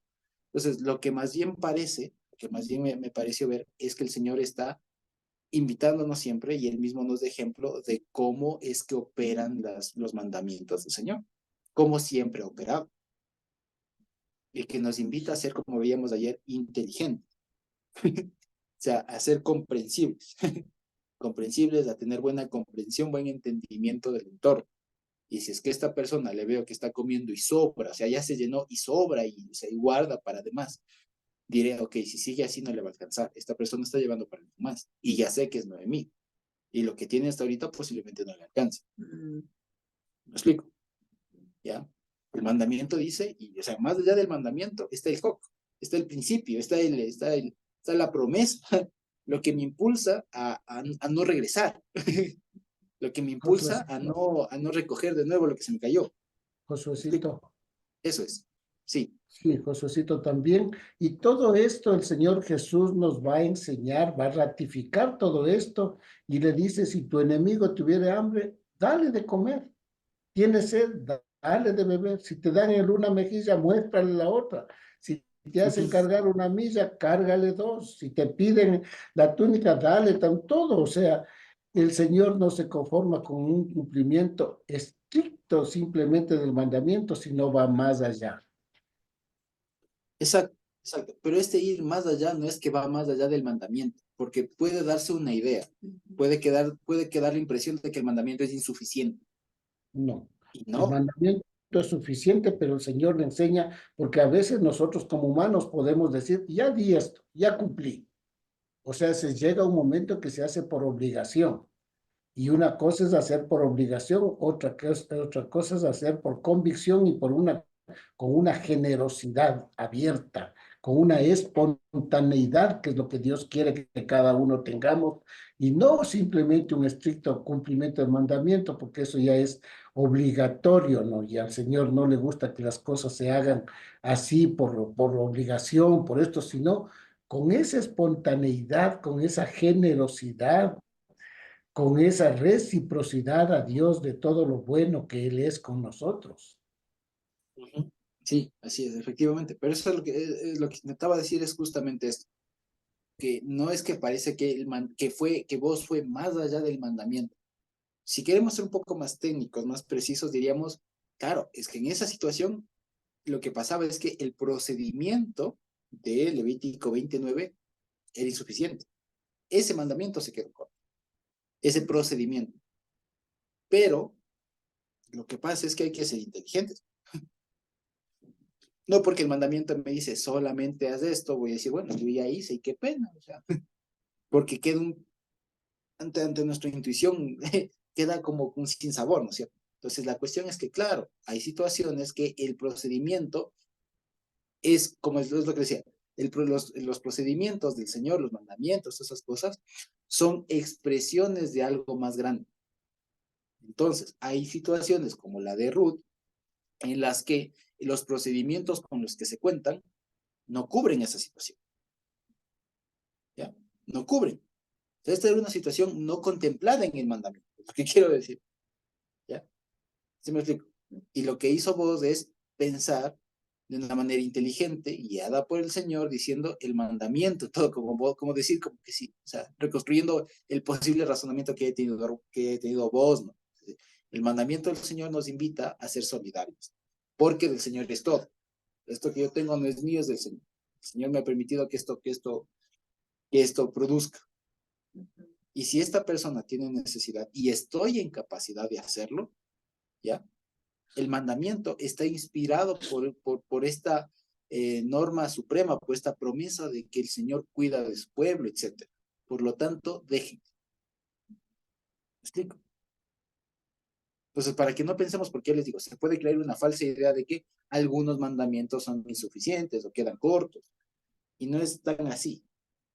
Algunos procedimientos sí pueden no contemplar todos los eventos de la vida, pero eso no nos tiene que limitar, ¿ya? Por eso es que el Señor nos ha dado justo lo que veíamos ayer, su mente, su inteligencia, su capacidad de comprensión de las cosas, ¿ya? Para que no nos quedemos cortos, porque es que el mandamiento dice, ya, porque es que aquí dice. Entonces, el asunto es ser mucho más perceptivos con la realidad y saber adecuar las normas bíblicas, las promesas del Señor, los mandamientos del Señor a la situación. Es eso. Si lo vemos. Entonces, fíjense que o sea, todo lo que el Señor acá nos está enseñando es eso, a ser más perceptivos de la realidad y saber realmente utilizar los mandamientos del Señor. Y es lo que les comentaba ayer. De esta manera, la bondad, digamos, la solidaridad, los atributos del Señor comienzan a fluir. Y la situación, la historia, la situación de Ruth, de Noemí, comienza a fluir y no se quedan estancadas, lo que hablábamos de ayer. Se quedan estancadas, fluyen. Comienza a circular la cosa, a avanzar. ¿Me explico? ¿Pero por qué? Porque se tiene una perspectiva de la Biblia más práctica, más vivencial. No solo es que aquí dice y hacerse un entrampado ahí con las palabras. No, el asunto es práctico. Hay una necesidad, el mandamiento me enseña esto, pero saber operar con eso. Que digamos, es algo que todos nosotros hacemos. ¿Me explico? Eventualmente lo hemos hecho. Y que hay que saber identificar los momentos en los que se debe hacer eso. Este es uno de esos casos. Lo vemos. Entonces dice, ¿no? Y espigó pues en el 17. En el campo hasta la noche y desgranó todo y fue como una efa de cebada. Y lo tomó y se fue a la ciudad y su suegra vio lo que había recogido. Sacó también luego lo que había sobrado después de haber quedado saciada y se lo dio. Y le dijo a su suegra, ¿dónde has espigado hoy? ¿Y dónde has trabajado? Bendito sea el que te ha reconocido. Y contó ella a su suegra con quien había trabajado y dijo, el nombre del varón con quien hoy he trabajado es Booz. Y dijo Noemí a su nuera, sea él bendito del Señor, porque pues que no ha rehusado a los vivos el bien que tuvo para con los que han muerto, con los muertos. Después le dijo Noemí, nuestro cercano, dice así, nuestro cercano es aquel varón. Y de los que nos pueden, de los que nos pueden redimir es. Entonces, fíjense, aquí para Ruth y para Noemí, recién ellas se enteran de esto que nosotros ya sabíamos desde el inicio del capítulo. Entonces, fíjense, el relator ya nos anticipa, pero para ellos aquí es otro momento cumbre, donde se abre una esperanza, porque viene Ruth con un montón de comida, ¿ya? Viene con un montón digamos, en crudo y en cocinado, por así decirlo, ¿no? Viene con la comida que ella trajo, que ella sobró, le da a Noemí, ella se asombra de que viene con un montón. Le dice, ¿de dónde viene todo esto? Le cuenta, le dice, hija mía, no solo que Dios te guió al mejor lugar posible con alguien, sino que además este es uno de los que nos puede redimir. Fíjense, es una cosa hermosísima, ¿ya? Y dice, Ruth la Moabita dijo, además de esto me ha dicho, júntate, pégate a mis criadas hasta que hayan acabado toda mi siega. Y Noemí respondió a Ruth, su nuera, mejor es, hija mía, que salgas con sus criadas y que no te encuentren en otro campo. Estuvo pues junto con las criadas de Booz, espigando hasta que se acabó la siega de la cebada y del trigo. Y vivía, Ruth, se entiende, con su suegra. Entonces, fíjense ustedes, es una historia muy bonita. Yo les digo, comienza de una forma un poco desalentadora, triste, dos personas que salen a ver qué hay, una que sale a ver qué hay y encuentra mucho más de lo que se esperaba. Hasta este momento, digamos, si la historia hubiera acabado aquí, habría sido, como diríamos de empresa, hubiera sido suficiente. ¿Cierto? Porque comenzó con una historia de unas personas que emigraron, murieron, regresan, todo lo demás, y hasta aquí se sació su necesidad. Pero resulta que todavía queda pendiente un tema. Fíjense, hasta aquí se ha cubierto el tema de regresar a la tierra. Se ha cubierto el tema incluso del hambre que detonó la huida. Se cumplió el tema del hambre, se cumplió el tema del regreso, se cumplió el tema del trabajo, pero queda suelto una cosa, y es el tema de la redención. O sea, el que sean restauradas finalmente ellas a una familia, que tengan una familia bíblicamente completa. Fíjense ustedes, de aquí ya la historia nos deja enganchados, digamos, para lo que viene después, ¿no es cierto? Que es este tema de cómo es que la Noemí mismo le dice, pégate a esta persona y todo lo demás, ¿no? Y cómo le sugiere que ella lo haga y todo. Y de pronto, es que Dios permite, la siguiente semana terminamos el libro, porque es un solo, como es un solo relato, el capítulo 3 y 4, ¿no? Tanto así.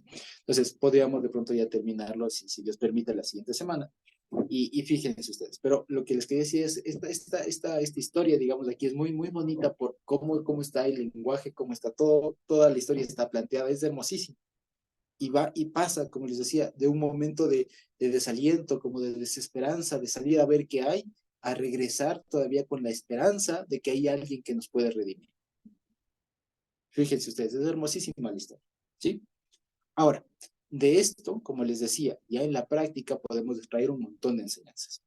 La primera y creo más vivencial que a cualquiera de nosotros nos puede pasar, es la siguiente. En algún momento en el que estemos con crisis económica, lo que sea, nunca nos sentamos así de manos atadas. Siempre, de alguna manera, algo hemos de saber hacer. Y la forma de apoyarnos, de impulsarnos entre nosotros es más que pidiendo ayuda económica, así de vea, necesito $20 y deme, que se puede hacerlo, digamos, es más de ayúdeme a conseguir esos $20. Yo sé hacer esto, sé hacer el otro, deme trabajo, o ayúdeme, ese tipo de cosas. Es la mejor ayuda que se puede hacer, ¿sí?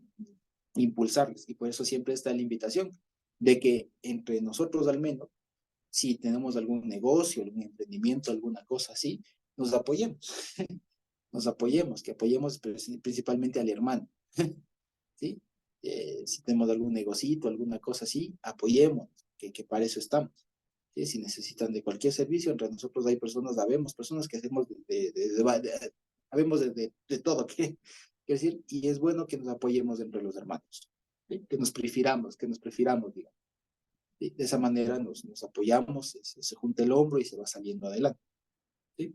Eso básicamente. Entonces, fíjense ustedes, esta historia de Ruth va teniendo un tono hasta ahora no tan romántico.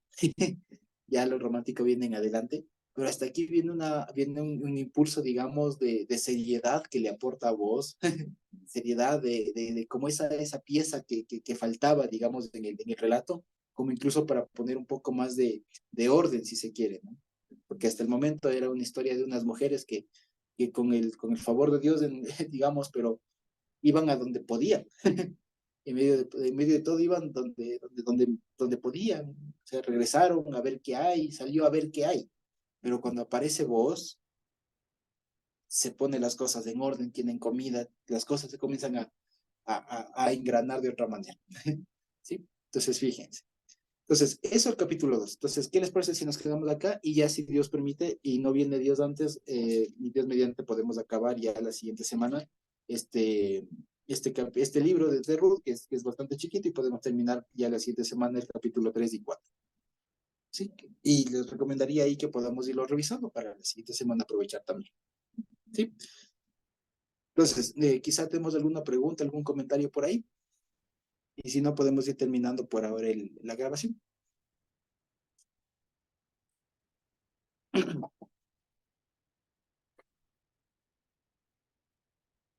¿No?